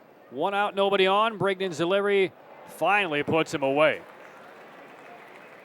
Got him with an 89-mile-an-hour sinker. Turner strikes out, the longest at bat we've seen in the series, as that one goes 12 pitches before the punch-out. Well, it looked to be that backup slider, the ball that didn't break down, but it spins up just a bit, stays up in the zone. Turner swings right through it. 2 outs, nobody on. Breaking pitch a little high on the outside to Robertson. I know it was one of the Cal State schools. Cal itself. Not Cal. I mean, there's another one. There's a bouncing ball left side foul. That Cal baseball story is a really interesting one because Jeff Kent and a number of the alumni got together and raised money to keep the program around. And guess who donated the last major bit that was needed? You'll be surprised. Sid Finch. It's a joke. Who? Stanford, their biggest rival. No kidding. They did not want to see Cal go away. They wanted to keep that rivalry alive. Stanford donated. So now there is an annuity in perpetuity so that Cal will always have baseball. Reaching for that pitch. Robertson just kind of flings it out of play. 1-2. I find that ironic. Yeah. It's a wonderful gesture. Yeah, it is. I don't know if you would see that in the Ohio State-Michigan rivalry, but I'd like to think that you would. Ball and 2 strikes on Robertson. Do you know how much the amount that Stanford donated was? I know it was a good chunk of change. Do you know what Stanford's record against Cal is since? I do not. I do not. They haven't lost. I feel obligated to put up the white flag. 2-2, pitch to Robertson. And there is strike 3 from Brigden. Grabs the outside corner. And a 1-2-3-6, which could be the last inning by Brigden. Did well to give the Bulls 3 innings of length. Middle of 6 from Durham. Still 7-1 Memphis. Bulls trail Memphis 7-1. We're in the bottom of the 6th inning. Basabe, Pinto, Mansordo for Durham, taking on Michael McGreevy in his AAA debut. Yeah, the opening pitch at the knees on Basabe for strike 1. Durham has just 3 hits tonight against McGreevy, all in the 4th inning. Tristan Gray's 2-out base hit would bring in Basabe with Durham's only run. Yeah, slider low, 1-1. Did look up in between innings that the Cal program was reinstated, or they got the $10 million in funding they needed ahead of the 2012 season. Ground ball to the right side, just eludes the glove of Karakudo. The ball hit a little bit behind him with the second baseman shading up the middle, and Basabe is 2 out of 3. Basabe stayed up the middle in his last at bat and then goes to the right side here. He did a good job to stay inside the ball. Speed is aboard. So a leadoff base hit for Basabe that brings Pinto to the plate. It was a pretty good chunk of change, wasn't it? It didn't indicate Stanford in the story that I read, but they indicated they needed to raise $10 million. There's a swing and a well-hit ball, right center, chasing his Turner on the warning track, and we'll bring it in there. And Basabe had gone about 2/3 of the way to second base, returns. Pinto, a long smash to right center. Turner makes the catch. In July, maybe. Ball hanging up here. Temperature in the 60s, creeping towards the 50s now, but the ball was hit well, but to the wrong part of the park. So 1 out, 1 on. And now Mansordo. 7-1 Redbirds, bottom of the 6th. There's action behind McGreevy in the bullpen. Check swing bouncer up the left side. That'll go foul. Strike 1. Right-hander working for Durham as well in the pen. Yeah, Jeff Kent made a $100,000 donation to the Cal program. $50,000 from Scott Boris.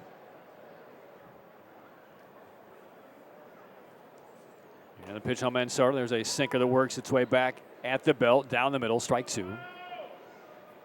But they were looking to raise $10 million. They raised $9 million, at least the story that I was reading in between innings. So maybe, who knows, maybe Stanford plugged the hole with something in the range of that $1 million donation to keep the program. Ground ball to second base, glove flip from Karakudo to win. The relay does not double Mansordo. We've seen some nifty and creative defensive maneuvers on the infield tonight for Memphis. This time Karakudo, drawn toward the bag on the backhand side, was not really in position to get a confident toss to win, so just flicked it from the heel of his glove to win covering. Yeah, no bare hand needed. It's the glove and then win. And once again, showing off that arm. That was a pretty close play. 2 outs now. Here's Cardenas. Still 7-1 Memphis. And strike 1 on Rubin.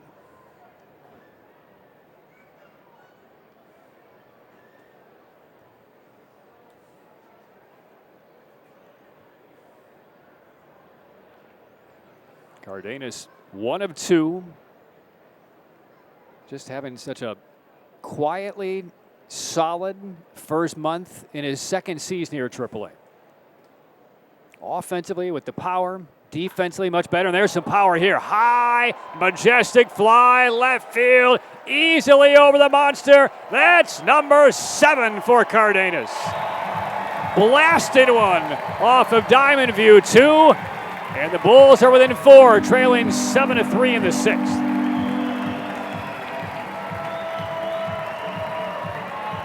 Cardenas once again shows his power, got a pitch in the middle of the plate and then got underneath it.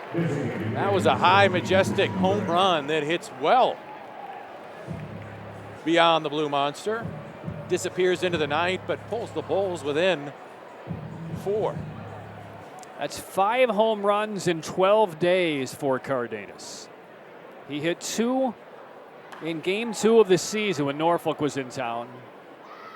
Then went about a week and a half without a home run. Now he's just been peppering walls here, Syracuse, and across the league. Pitch to Gray, fouled off. So 7-3 the score. Bulls are inching back into this. Well, still talking about Cardenas.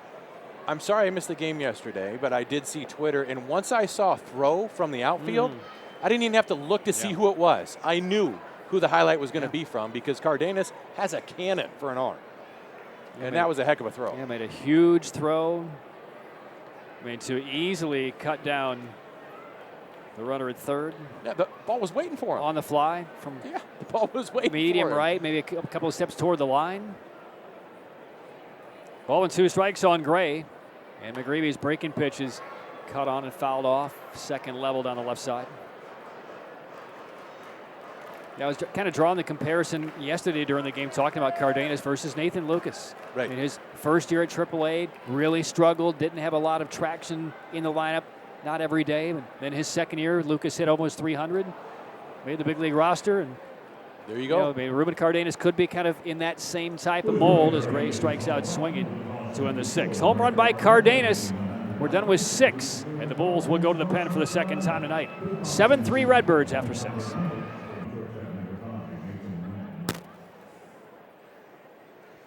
Durham Bulls baseball brought to you by the Couch Oil Cares College Scholarship. Back for year number 9. 6 $1,000 scholarships will be awarded right here at the DMAP later this summer. Application deadline May the 5th. And you can find the applications at couchoilcares.org/scholarship. So if you have a high school senior in your household or in your neighborhood, encourage them to apply. And our great thanks to Steve Couch, Janice Couch Thompson, the entire Couch Oil team for continuing to change lives in the Triangle. Top of the 7th inning. Trevor Kelly on as the new pitcher for Durham. 7-3 Memphis leads. And they drop down side armor, gets a breaking pitch past Mason Wynn, who was 3 of 3 in the game, 2 singles, and a home run to left center field his last time up.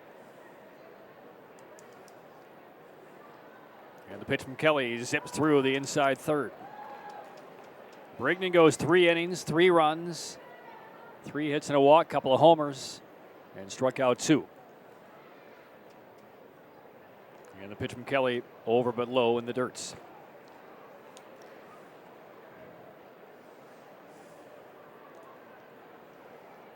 Two, 3, and 4 for Memphis in the 7th inning. So we'll see if Kelly can shut down the Redbirds' offense. And that pitch, a bouncing ball, weakly hit to a charging shortstop. Kind of came up a little bit on Basabe. And the throw, though, dug out of the dirt by Mansardo. Not an easy one to handle for Basabe in the last top. Led to maybe some wreck timing on the throw to first base, but Mansardo bails him out. Basabe again comes in quickly, gets rid of it quickly. This time Manzardo is able to field this short hop. Bails his shortstop out, but a good dig, good play. One away, nobody on. Breaking pitch for a strike on Yepes, who had that controversial 3-run homer in the 3rd inning.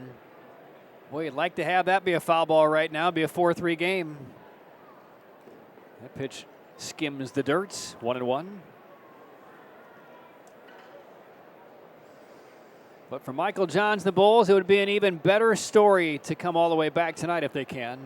Good breaking pitch there, waved at and missed by Yepes.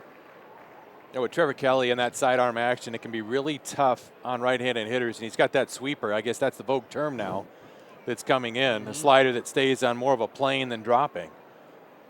And that can be really deceptive to right-handed hitters because it looks like he's throwing from third base. He hides the ball really well. 8th appearance for Kelly. And there's a sinker that runs back to the outside corner and strikes out Yepes. So Kelly making quick work of Memphis here in the 7th inning. 2 outs and nobody on for Moises Gomez. Somebody had to be the guy or woman to coin the phrase sweeper. Somebody had to have said that first, because that's something that has not been in the baseball lexicon for long. I mean, I think I heard it for the first time late last year. So I'm curious to find out how that started and who came up with that term of that variation of that pitch. Wasn't me. Here's the 1-0 at the knees. You should trademark sweeper. You think nobody has yet? That's how I'll spend my next 90 seconds. You look up umpires who made a bad call against you, shortstops who made the best defensive play against you. Yeah, well, I'm going to make some money during the 90-second break. Yeah, I'm not going to do anything that's going to make me money. That's clear. 2-1 on Gomez. I'll be the Pat Riley of AAA broadcasters. 3-peat? No, that's me. 2-2 on Gomez as he fouls one away. Sweeper? That was me too.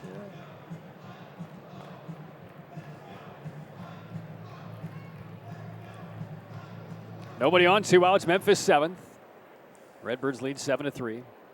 3.52 ERA for Kelly. He did go up to make his debut as a Tampa Bay Ray about a week and a half ago. Here's the 2-2. That's low and away, ball 3.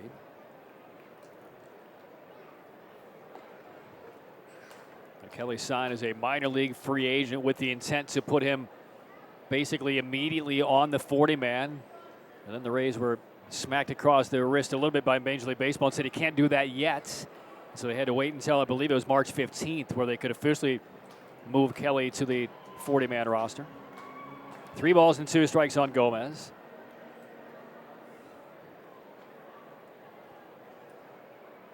Herrera would bat next for Memphis. Right-hander is ready for the Redbirds to pitch the bottom of the 7th. Dropping down, the 3-2 zips high and in, and forcing Gomez about 8 steps out of the right-handed batter's box. Draws a 2-out walk in the 7th.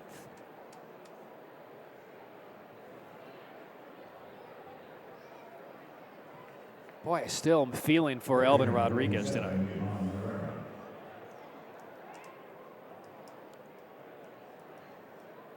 You want to pitch when everything is under your control. He had no control over that outcome, the wrong one. But the one thing that he had control over was his reaction to it. I will say that. But it's really the only thing you can say about it. So here's Herrera, runner at first, 2 down. Strike 1 from Kelly.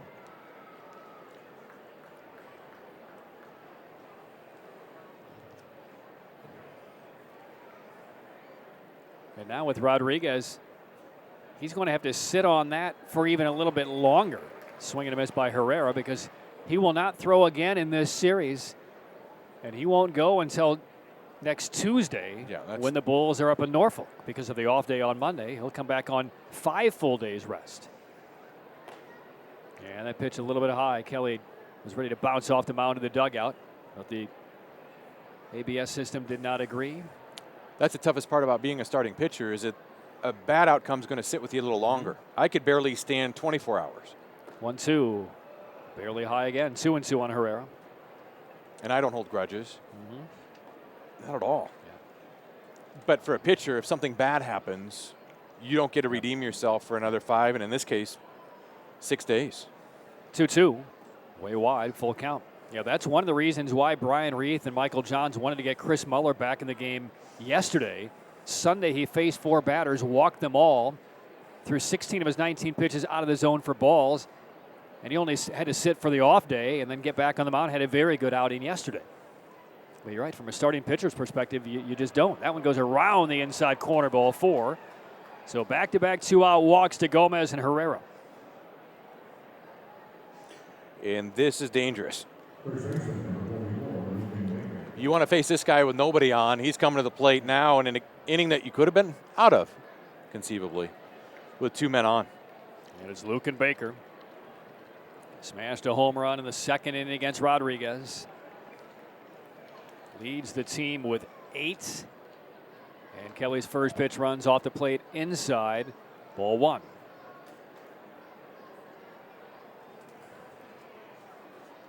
(7-3) Redbirds in the 7th.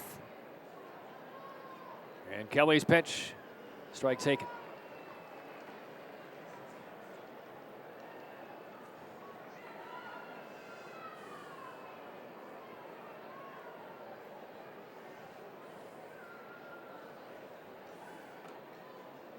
And the 1-1, a little bit wide, ball 2.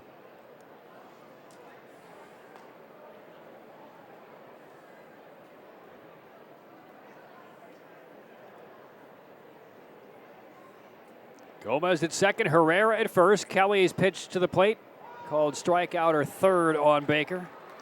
2-2. Doesn't look like Luke and Baker's really seen the ball well out of the hand from Trevor Kelly. Yet to take a hack. Here's the 2-2. Bouncing ball toward short, cut off by Meade. Sidearm to Bruhan, gets the force out. Memphis does not score in the 7th inning. No runs, no hits, couple of 2-out walks, but Kelly is through it. Stretch time in Durham. Bulls trail Memphis 7-3. Bulls in Memphis, bottom of the 7th inning. 7-3 Redbirds lead. Holsizer, Meisner, and Bruhan will come up. And Wilkie Rodriguez will continue on a big league rehab for the St. Louis Cardinals. He will get the bottom of the 7th inning after the AAA debut by Michael McGreevy. Well, there's still time here for the Bulls, but a serious handicap as a result of the 3-run homer given to Yepes in the 3rd inning. And here we go with Rodriguez out of the stretch. High kick and a breaking ball low, ball 1. Holsizer 0 for 2. Rodriguez on for his 3rd appearance in a Memphis uniform. And the pitch way outside off the mid of his catcher, Herrera. Opened the year on the injury list with a right shoulder issue. Picked up in the Rule 5 draft from the Yankees. So Rodriguez home on 2-0. Big swing and a foul by Holsizer, 2-1.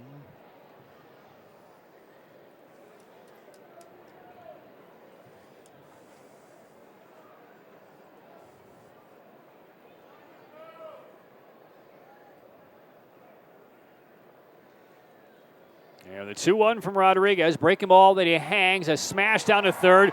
Fumbled a bit by Robertson. He will not be able to recover as Holsizer beats the throw.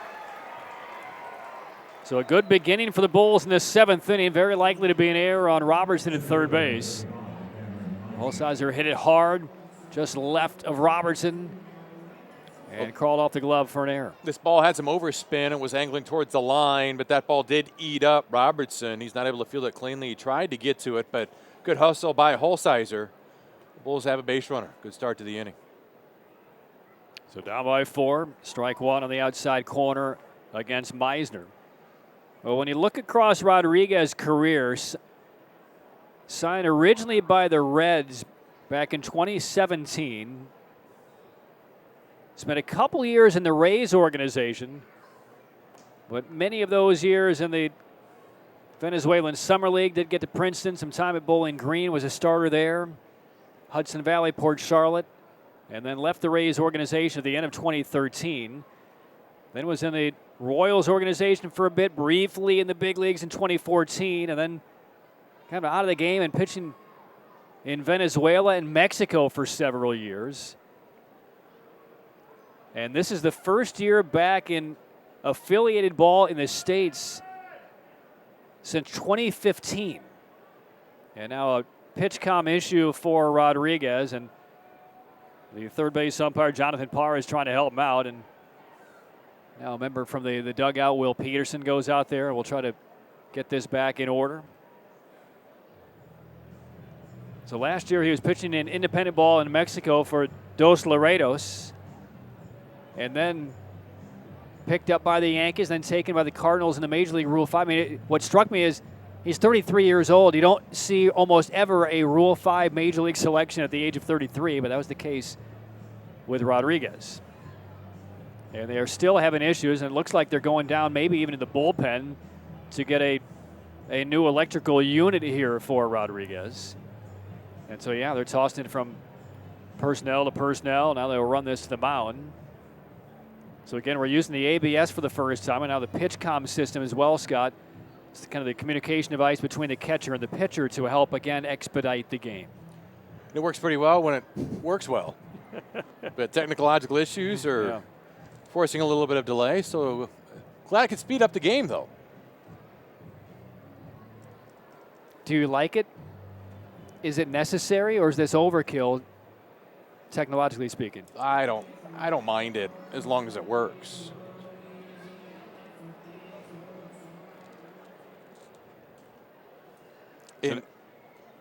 as long as I've been here, Major League Baseball has not asked what I thought of it when they've implemented something. Maybe they don't have your cell phone.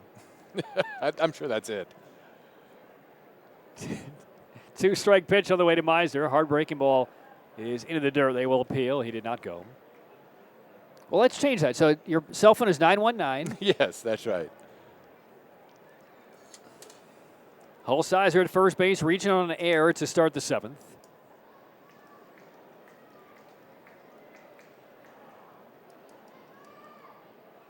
And Rodriguez ready, glove at the belt. And the pitch to Cameron Meisner, and fouls off a 97-mile-an-hour sinker with arm side run to that outside corner. Similar pitch that struck Meisner out, not in velocity, but in terms of action against McGreevy back in the 5th. Yeah, but it's Exhibit A of why he was taken in the Rule 5 draft as well. That's not often that you see that velocity and that kind of movement in that combination. Yeah, that pitch, there's a hard breaking ball over the top, check swing fouls that came right in on the handle. A couple of tough looks right here for Meisner against Rodriguez. Yeah, he's throwing a nasty sinker and then comes back with that slider to back it up, and it's got some pretty good pace to it too. Look firm and try to make sure it's down. Just get the barrel to it, put it in play. It's all you can think right now if you're Meisner. You got 2 strikes, you got to protect, you got to swing at something close.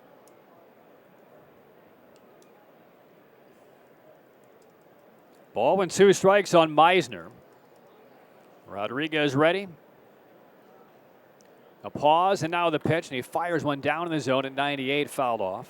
Golf to the left side by Meisner.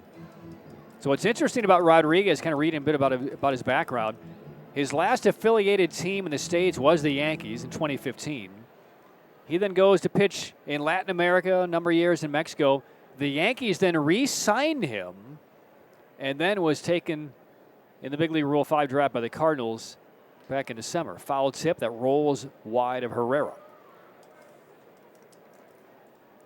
So, Scott, what I'm saying is there still is hope for you. No, there's not. You played for the Yankees. You can just reach out to Cashman. Yeah, I'm sure. I'm still able to go. Yeah, the ship has sailed. It has, clearly. Well, with AI, Scott, we could have you look like you're throwing 98 from center field and still running a 3-7 down the line.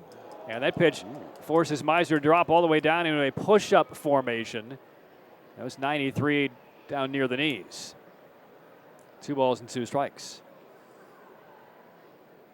That's not a comfortable feeling when you see that sinker starting out at your hip and coming in at 98. Now, one more base runner would make this inning and game interesting for the Bulls. Holsizer at first, nobody out.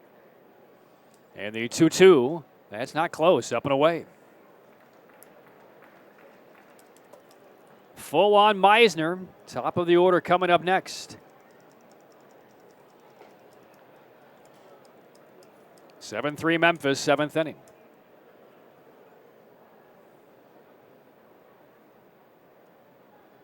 And the pitch, runner goes. That is ball 4 to Meisner. That's a great at-bat by Meisner. He saw a number of tough pitches and then is able to work that walk after being down in the count. It extends the inning, turns the order over. Yeah. This could get interesting in a hurry. If the Bulls come back to win this game, you can highlight that at-bat by Meisner. That's a 10-pitch at-bat for Cameron. That's his longest at-bat in terms of pitches seen. Going against a guy throwing 98, fouled off 4 2-strike pitches. And now a visit to the mound by the pitching coach, Darwin Marrero, for Memphis. And they do have a right-hander getting loose behind Rodriguez. I mean, I know it's not a hit for Meisner. He struggled making some contact this year, but that, as much as anything else, can really advance your confidence as a hitter. It all starts with a good take and getting comfortable in the box and seeing the ball well. And he did so in this at-bat, extends the inning and creates a golden opportunity with runners at first and second. Nobody out, and the top of the order due up. All right, so the meeting ends. Here's McGreevy's official line. 6 innings on 93 pitches in his AAA debut. 5 hits, 2 walks, struck out 5, allowed 3 earned runs. 2 of those runs came in his final inning on the home run by Cardenas with 2 outs in that 6th.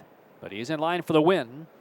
Rodriguez first pitch, a little tight on Bruhan above the knees, ball 1. Robertson inching in a bit at third base. Not quite on the grass, but he's trying to protect against a bunt from Bruhan. And the 1-0. That's down and away with off speed.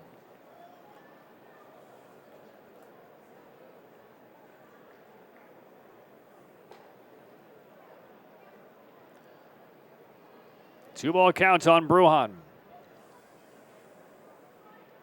And the pitch. Little half swing bouncer foul toward Michael Johns. Well, that's the stuff right there. Bruhan's up in the count 2-0. Normally you see a very aggressive swing. That was not aggressive. That was the opposite. It was tentative on 2-0, a hitter's count. That means that ball is moving like crazy. This will be the 18th pitch made by Rodriguez. Here it is on 2-1. That's down and in. His first couple of games, again, on this Major League rehab, and he's not pitched in a big league game yet this year for the Cardinals. He went 9 pitches in 1 inning against Indianapolis. A couple of days later, he goes 8. Had no trouble throwing strikes in either of those 2 games. Now he's making his 19th pitch. He has not retired a batter. And Bruhan, a ground ball into right field. Single for Bruhan. Holsizer being sent. Turner's throw will be lobbed to second on a bounce, and the Bulls are coming back. A run-scoring single by Bruhan. 7-4 Memphis in the 7th, and the Bulls are going to get the tying run up with nobody out. Great base running by the Bulls in this inning. Michael Johns being aggressive. Down 4 runs, but the base hit by Bruhan, he's easily going to wave in Holsizer. Meisner gets to third base, creating first and third, and that is going to force a pitching change. And Ben Johnson is out, so Rodriguez, in his 3rd big league rehab appearance for Memphis, is knocked out. 19 pitches. An error by Robertson at third kick started the inning. The 10-pitch walk to Meisner, and falling behind Bruhan 3-1. He threads one through the right side. Tying run will bat for Durham when we come back. New pitcher in for Memphis, 7-4 Redbirds. Right-hander Jake Walsh comes in for the Memphis Redbirds. 27-year-old who made his Major League debut last May for the St. Louis Cardinals. Hard-throwing right-hander. And the first time the Bulls have seen him in the series. He will inherit runners at first and third, nobody out. And the batter is Curtis Mead as the tying run. First pitch from Walsh. Breaking ball misses wide, ball 1. And Walsh has been lights out for Memphis so far in the year. 6 1/3 innings, 1 hit and no runs. And the right-hander ready. Here's the 1-0. Breaking ball. Grounded to short. Could be 2. Win underhand to Caracudo. Relay into the dirt. And Luke and Baker able to dig it on the forehand side. Meisner scores. But the Bulls give up 2 outs to get the run in. It's now 7-5 with the bases empty in the 7th inning. Well, it's a ground ball and double play alley, and it's a pretty easy play for Win as he makes the easy flip. And at this point, the Redbirds will gladly trade 2 outs for the run. Yeah, that quells the rally for the Bulls for now. Here's Basabe. Takes 95 down from Walsh.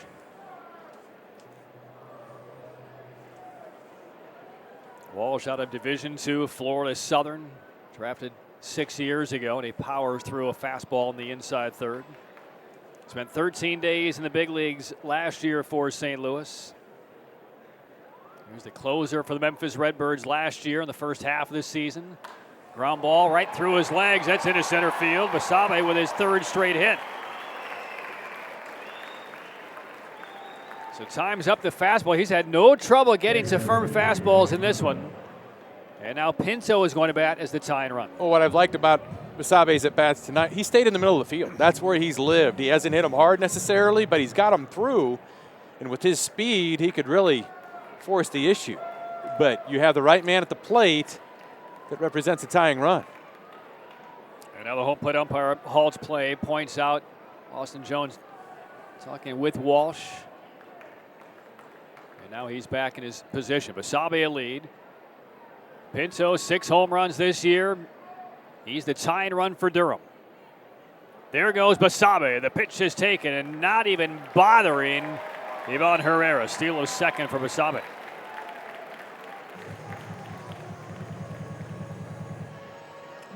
I mean, I've seen catchers defer on stolen bases because guys get huge jumps. That's exactly what Herrera did.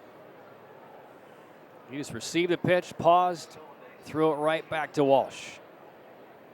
Now the 1-0. Breaking ball wide, ball 2. Walsh is a little slow to the plate. It was a great jump by Basabe, and I think part of the thinking was by Herrera is we're up 2. I don't want to throw this into center field and put a runner 90 feet away. Here's the 2-0. Back to the breaking stuff. That misses beneath his own, ball 3. And Manzardo next.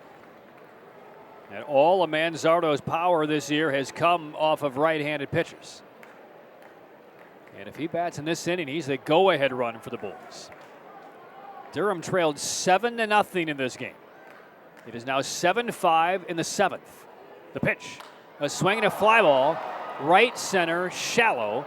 Mercado calls off Turner and has it. And the Bulls settle for a couple of runs in the 7th inning. Bull charge against Rodriguez. Still time left for the Bulls. We will head to the 8th. Durham trails Memphis 7-5.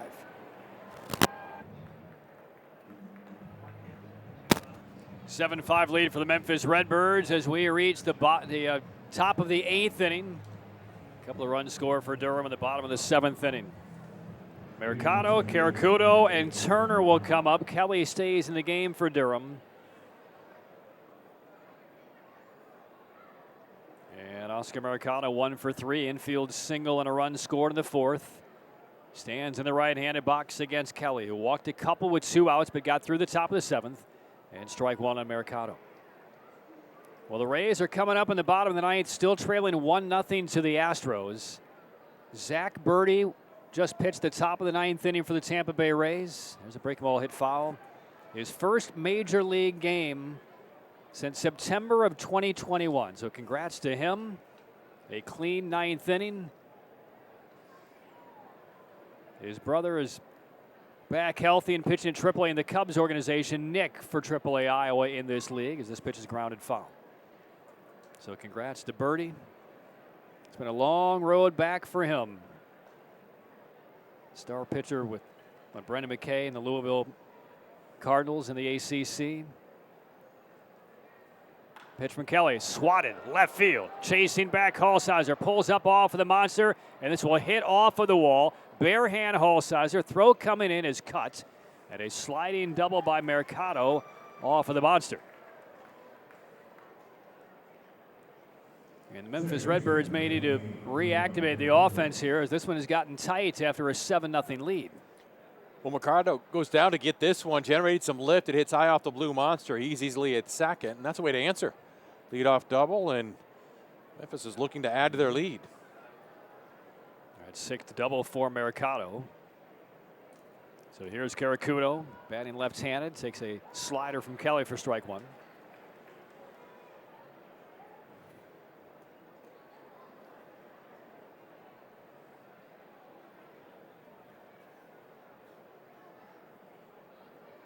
And the pitch from Kelly, a little bit high. Rays are back on the road tomorrow. 4-game series begins on the south side of Chicago against the White Sox. I don't think Mike Caruso is going to be in the starting lineup for Chicago at shortstop tomorrow. He won't be robbing any more hits. Bouncing ball past Kelly through the middle, behind the bag, fielding down by his ankles is Basabe. Mercado takes third as Caracudo grounds out. That's good, solid, fundamental baseball on both sides. First with Basabe making the play, but ball hit to the right side with nobody out. Runner at second. Mercado's at third. And now they've got 2 shots to drive him in. Bulls infield's going to come in. 7-5 Bulls trail, so all 4 come in. Meade is hanging out right by the third base bag, trying to keep Mercado close. And Kelly's first pitch is hit out of play down the left field side. Boy, Pinto is ready to grab that pitch and maybe make a back pick to third. But it was fouled off. I mean, he did everything but receive that pitch. But he was already standing. The arm was cocked. He's ready to go. Turner a homer in the 4th. And loops one down the right field side. That'll go foul into the screen. Action in the Memphis bullpen. Looking ahead to the bottom of the 8th. They have another right-hander throwing.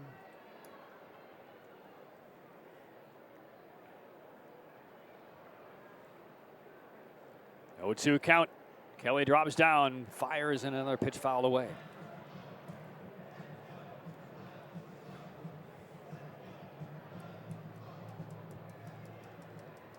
So Birdie in that ninth inning needed only 10 pitches, struck out a couple.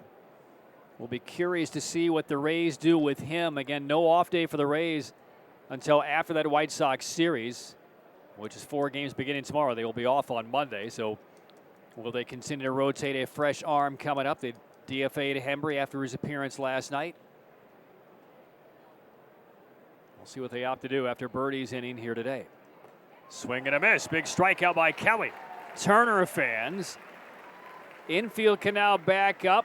They were in with 1 out. Mercado remains at third, and now Kramer Robertson bats with 2 outs. A pitcher could always use a strikeout, but none more important than that one here with the infield drawn in, runner at third, just 1 out. Get that out now. The infield can go back to normal depth. Yeah, there's strike 1 on Robertson. And when he's locating, Kelly's tough, isn't he? That's got that sink. It's tough on right-handed hitters. They're not reacting. There have been a lot of comfortable looks at his pitches. 0-1 on Robertson. Here's the pitch. There's the breaking ball. He missed it by a foot. How far did that one horizontally travel off the fingertips of Kelly? Well, when you submit your sweeper trademark paperwork, that's the picture of the pitch that you're going to submit with it, because that was a good one. 0-2. And that just missed the corner. The appeal rejected at first base. I've been surprised by ABS because I expected a couple of calls that I'd seen in A-ball when they brought it in, where a curveball starts out waist high and ends up in the dirt, but is still called a strike. None of those. They've all been close pitches. They really have. 1-2. Here's the pitch. That's a little bit high. 2 balls and 2 strikes on to Robertson.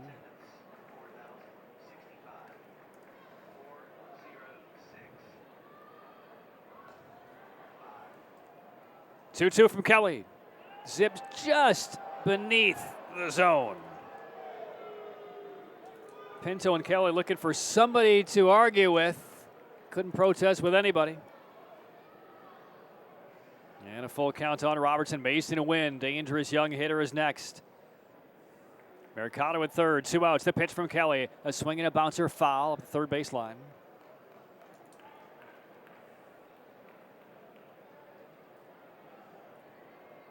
Remains 3-2 on Kramer Robertson.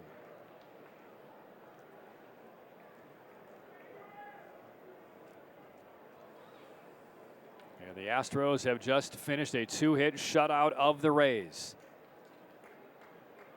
3-2 again. And there is strike 3 at the knees. Kelly takes care of Robertson. Pitches around a leadoff double. And the Bulls still remain down by just 2. Middle of the 8th from Durham. 7-5 Memphis. Bulls trail 7-5. Bottom of the 8th inning. Kyle Leahy on as the new pitcher for the Memphis Redbirds and almost hit Mansardo on the first pitch. Great work by Trevor Kelly to get through the 8th. Mercado doubled off the monster to start it. Got to third with 1 out, but was stranded there. And Leahy inside. 2-0 now on Mansardo. 6'5" right-hander, 25 years of age. Leahy out of Colorado Mesa University, Division II school. There's strike 1 on Mansardo. I wanted to bring this up when Jake Walsh was in, but I want to bring this up now that Leahy's in. This is outstanding, and it's an important lesson for anybody young listening. Foul off 2-2. I know where you're going. Go where you're going to play. If you're good enough, they'll find you. It doesn't have to be that dream Division I school. It does you no good to go there to sit the bench. Go where you're going to play, enjoy it. Major League scouts are paid to find you. They will. 2 balls and 2 strikes. Leahy is on for the 8th time. 1-1 with a 2.35. 15 plus, 16 punch outs, and a smash on the first baseline foul, just missing Reynaldo Ruiz. Wilkie Rodriguez in his Major League rehab did not retire, man. 1 hit, 1 walk. There was an error behind him made by Robertson at third, led to a couple of unearned runs. And then Walsh, a scoreless inning, allowing 1 hit. Fastball knocked foul left side. That was 95 from Leahy.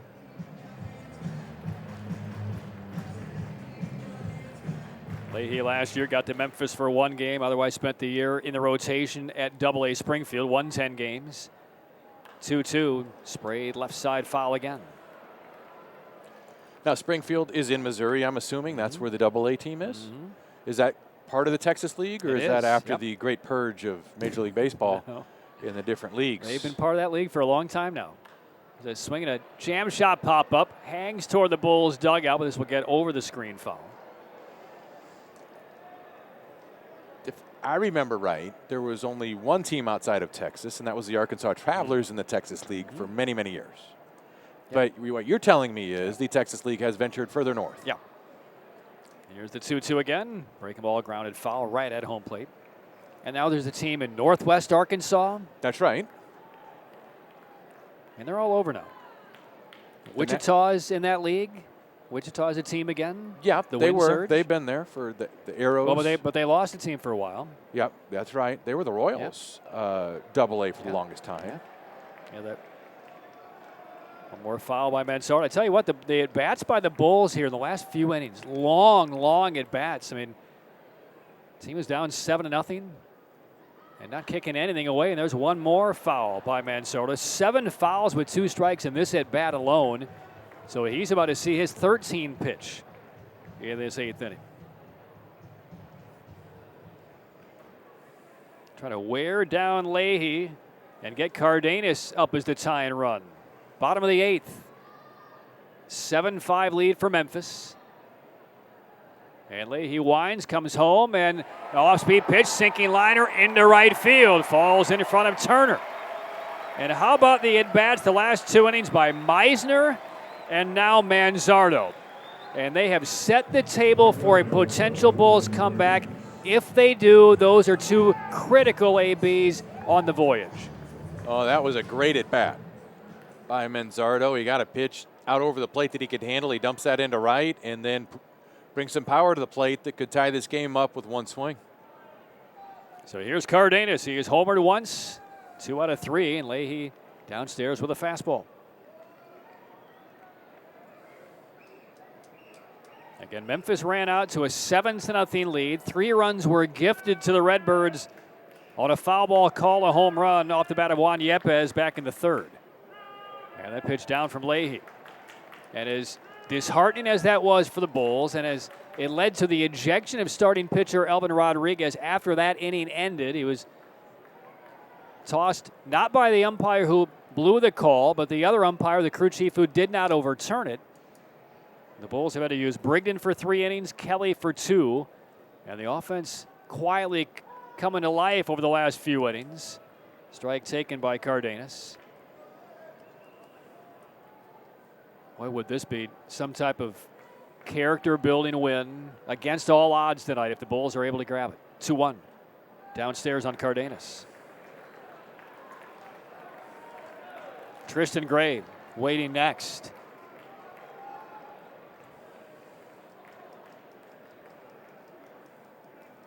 Mansour at first base, nobody out, the 3-1. Breaking ball, check swing, they will peel. He did not go. It's a walk to Cardenas.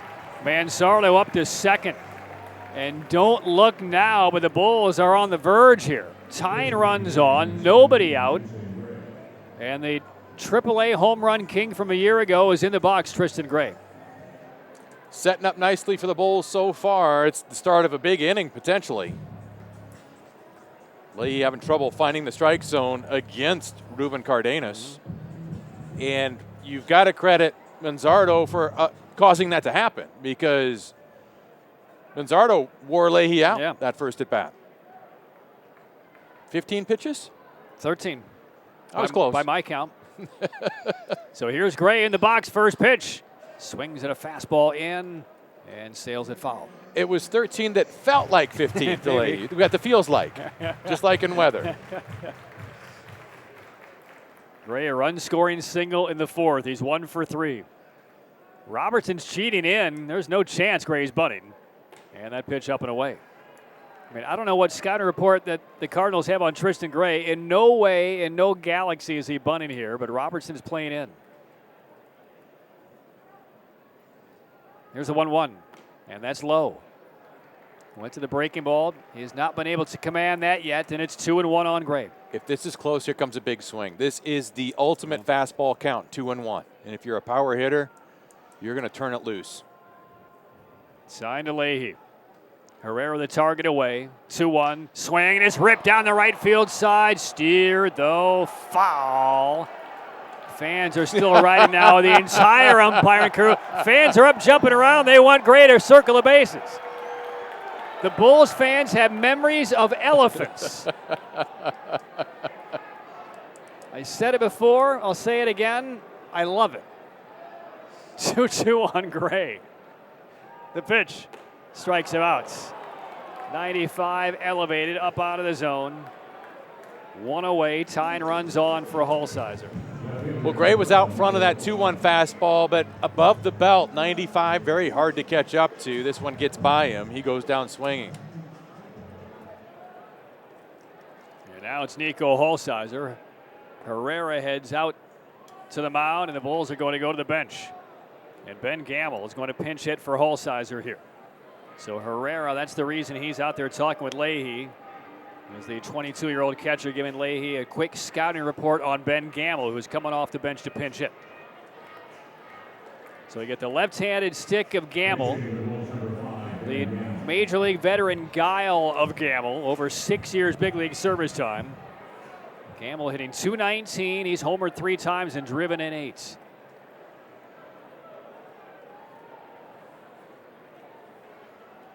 Ready is Leahy, and the pitch to Gamble. Wide, ball 1.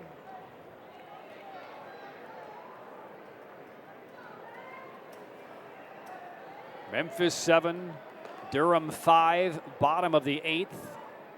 Tying runs on. Leahy's pitch. Breaking ball drops in at the knees. The Bulls have Meisner next. Leahy a look at second base. And now a second peek. 1-1. Fouled right off of the mitts of Herrera.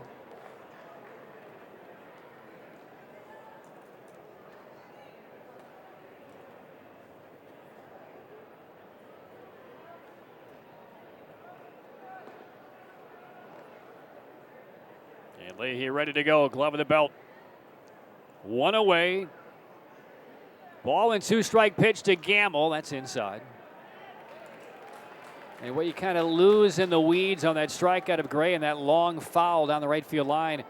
Unable to move the runners ahead, though. So it's still first and second, 1 away. And the 2-2. Breaking pitch, grounded down the first base side. That will go foul. And now both bullpens are working. Left-hander Jose Lopez is up for Durham. Right-hander up for Memphis. Looks like Guillermo Zuniga. And then a strike 3 taken by Gamble. So off the bench he comes up. Fans looking against Leahy. 2 outs now, and this inning is 1 batter away from potentially fizzling out for Durham. Well, it was a breaking ball that was on the inside part of the plate. I think that Gamble was looking for something firm and could not pull the trigger on that breaking pitch. He goes down looking. All right, so now it's Meisner coming on the heels of a terrific AB last inning. 10-pitch walk, power to give the Bulls the lead here. And he takes a breaking pitch inside from Leahy. Manzardo a single, Cardenas a walk. But now consecutive strikeouts have threatened the rally. The 1-0. Just low.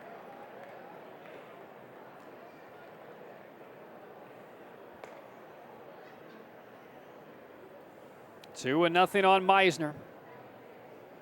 Outfield deep everywhere. I mean, Turner on the pull side is 4 steps in front of the track. The pitch. They got jammed and a looper into the Bulls dugout.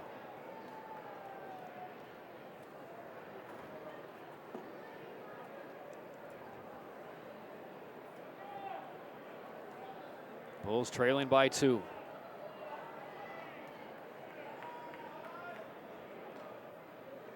Meisner waits on 2-1. Leahy's delivery just off the outside edge. Ball 3. Brujan next. Well, Meisner, outstanding defensive center fielder, tons of power. You got to turn him loose here. 3-1. The pitch from Leahy, off speed, strike 2. He was ready to detach the shin guard on that right leg. Full count. So Manzardo and Cardenas will be running. The 3-2 strikes him out, 95, outer half. First to reach, 3 straight strikeouts by Leahy. Done with 8. Still a 7-5 Memphis lead. You can finish earning your college degree at a time and place that's convenient for you and your family. Visit aoe.campbell.edu for their Bachelor of Business Administration for adult learners.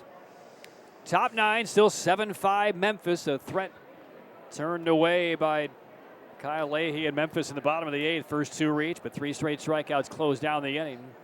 So the 9th begins. Jose Lopez in out of the Durham pen. Facing Mason to win. First pitch ball, as is the second down and away. Bulls will have the top of the order in the bottom of the 9th inning. So if Lopez can keep it where it is, and the Bulls have been putting great at-bats together over the last 3 innings. And there's a strike taken by Wynn. Wynn's had a big game, 3 out of 4.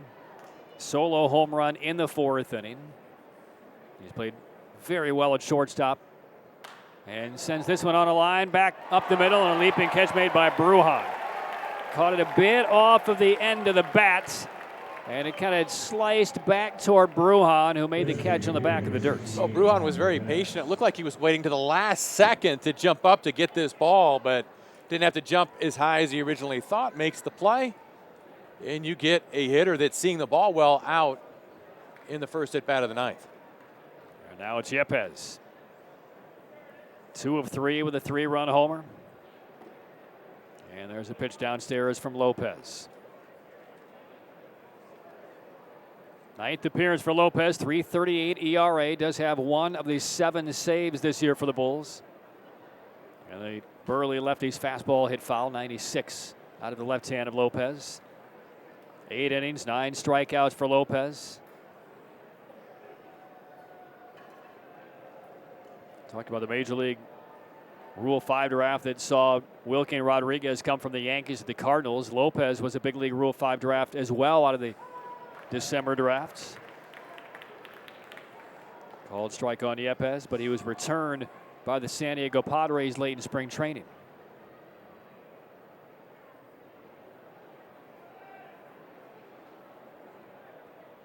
One ball and 2 strikes on Yepez. And the pitch from Lopez, breaking ball low. The Bulls will have Brujan, Meade, and Basabe, and then Pinto if anybody reaches in the last of the 9th. 2-2. Off the end of the bat, roller to the right side. Brujan sidles to his left and throws out Yepez. That's twice against a couple of right-handed pitchers that Jose Lopez has stayed off of the barrel and off the end of the bat of both Wynn and Yepez. A couple of soft outs to Brujan.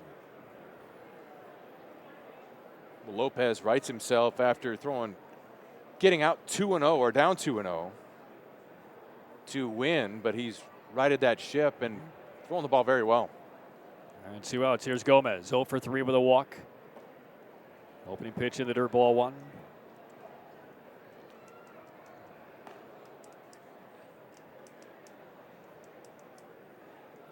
Zuniga is in the pen for Memphis. Looks like the bottom of the 9th will belong to him. And the pitch from Lopez, far inside, jackknifing Gomez.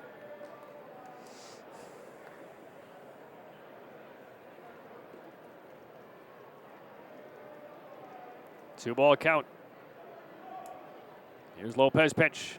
Swing and a miss. Took something off right there. 2-1.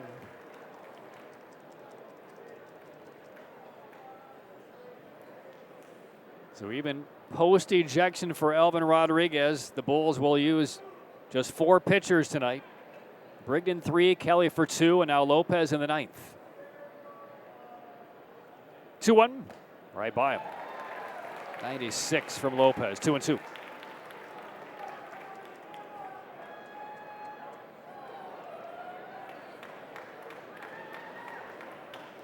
So Lopez rubs up the baseball as Gomez gets back into the right-handed box. Base is empty, 2 outs, and the 2-2 through the dirt ball 3. Full count. Herrera next.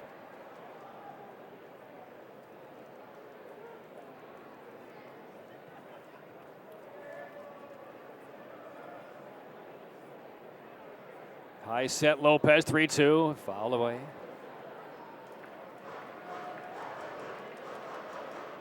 7-9-1 for Memphis, 5-8-1 for the Bulls.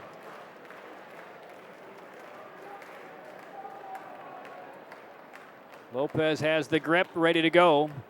And another 3-2, breaking pitch this time, tipped away. Gomez fouls it and then kind of bounces up and down in the batter's box.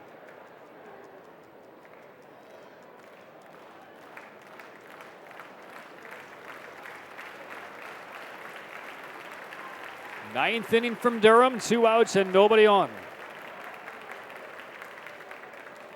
Jose Lopez trying to close out the top half. Here's the pitch, and he lost him low and away. One more bounce out of the batter's box by Gomez, and draws a 2-out walk in the Memphis ninth. So that will get Herrera to the batter's box for Memphis. Ben Gamble, who pinch hit for Holsizer in the 8th, stays in to replace him in left field.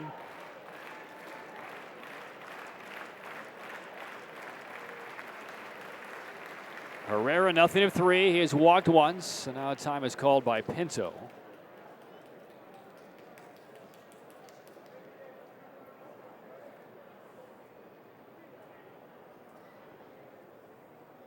Manzardo holding on Gomez at first. And Lopez delivery off the plate inside, ball 1.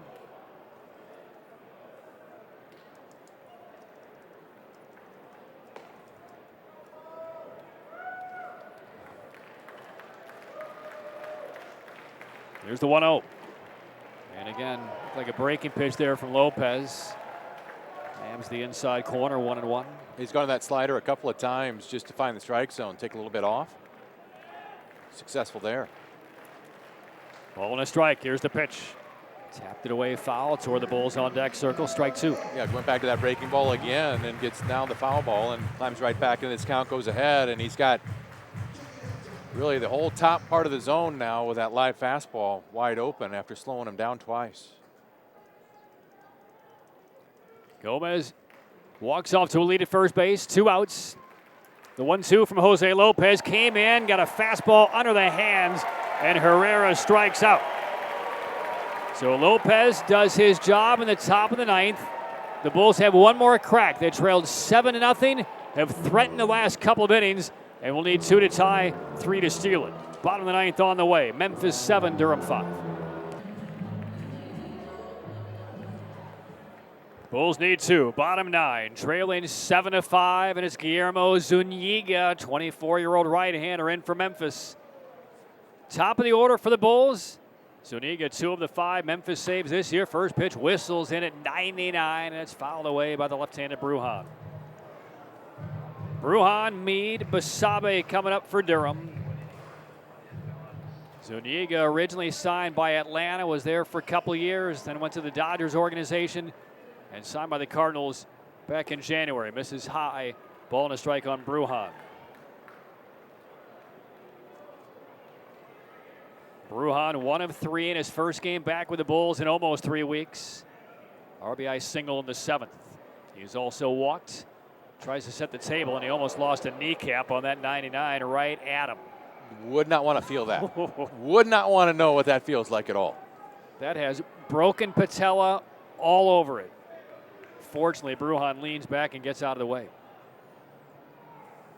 2-1 on Brujan. Here's Zuniga's pitch. Off speed, outside, ball 3. Well, this gets interesting here. If you're Vidal Brujan, you've got to be very selective on 3-1. Why? Your run essentially means nothing, but could bring the tying run to the plate. Walks just as good as a base hit. And the 3-1 to Brujan. Hit foul. Now Zuniga out of Columbia. touched 102 in the World Baseball Classic for Columbia. 0-1 with a 284, 6 in the third inning, 6 strikeouts, only 1 walk. Bruhan is going to have to get started early and smacks that one on the ground the other way. On a knee, Wynn. And the throw low, but handled by Baker just above the dirt. So Bruhan grounds out on a 3-2 pitch from Zuniga. Well, you got to get it started early when a pitcher is throwing 100 miles an hour. Bruhan does here, and it's an easier play for Wynn. He makes it seamlessly. So now it's Curtis Mead. Tough night at the plate so far for Mead, 0 for 4. And the opening pitch from Zuniga is off the plate above the knees, ball 1. 99 again from Zuniga. Basabe next. Bulls down 2 in the ninth. Here's the pitch. Breaking ball. Mead got started early, thought the fastball was coming. And it was a hard slider from Zuniga, not close, and Mead goes around. That's what happens when the pitcher can throw 100. You got to cheat, meaning not actually cheat, but you got to start early. And then once you get it started, hard to slow down for anything other than that fastball. 1-1 to Mead. Down the middle fastball, challenged him at 99.7 and is fouled back, strike 2.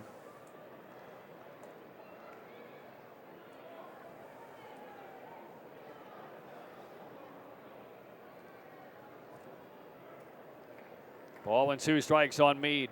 And the pitch. There's a break ball. Mead feathers it out to right center. Angling in is Turner. Under it. And it has it.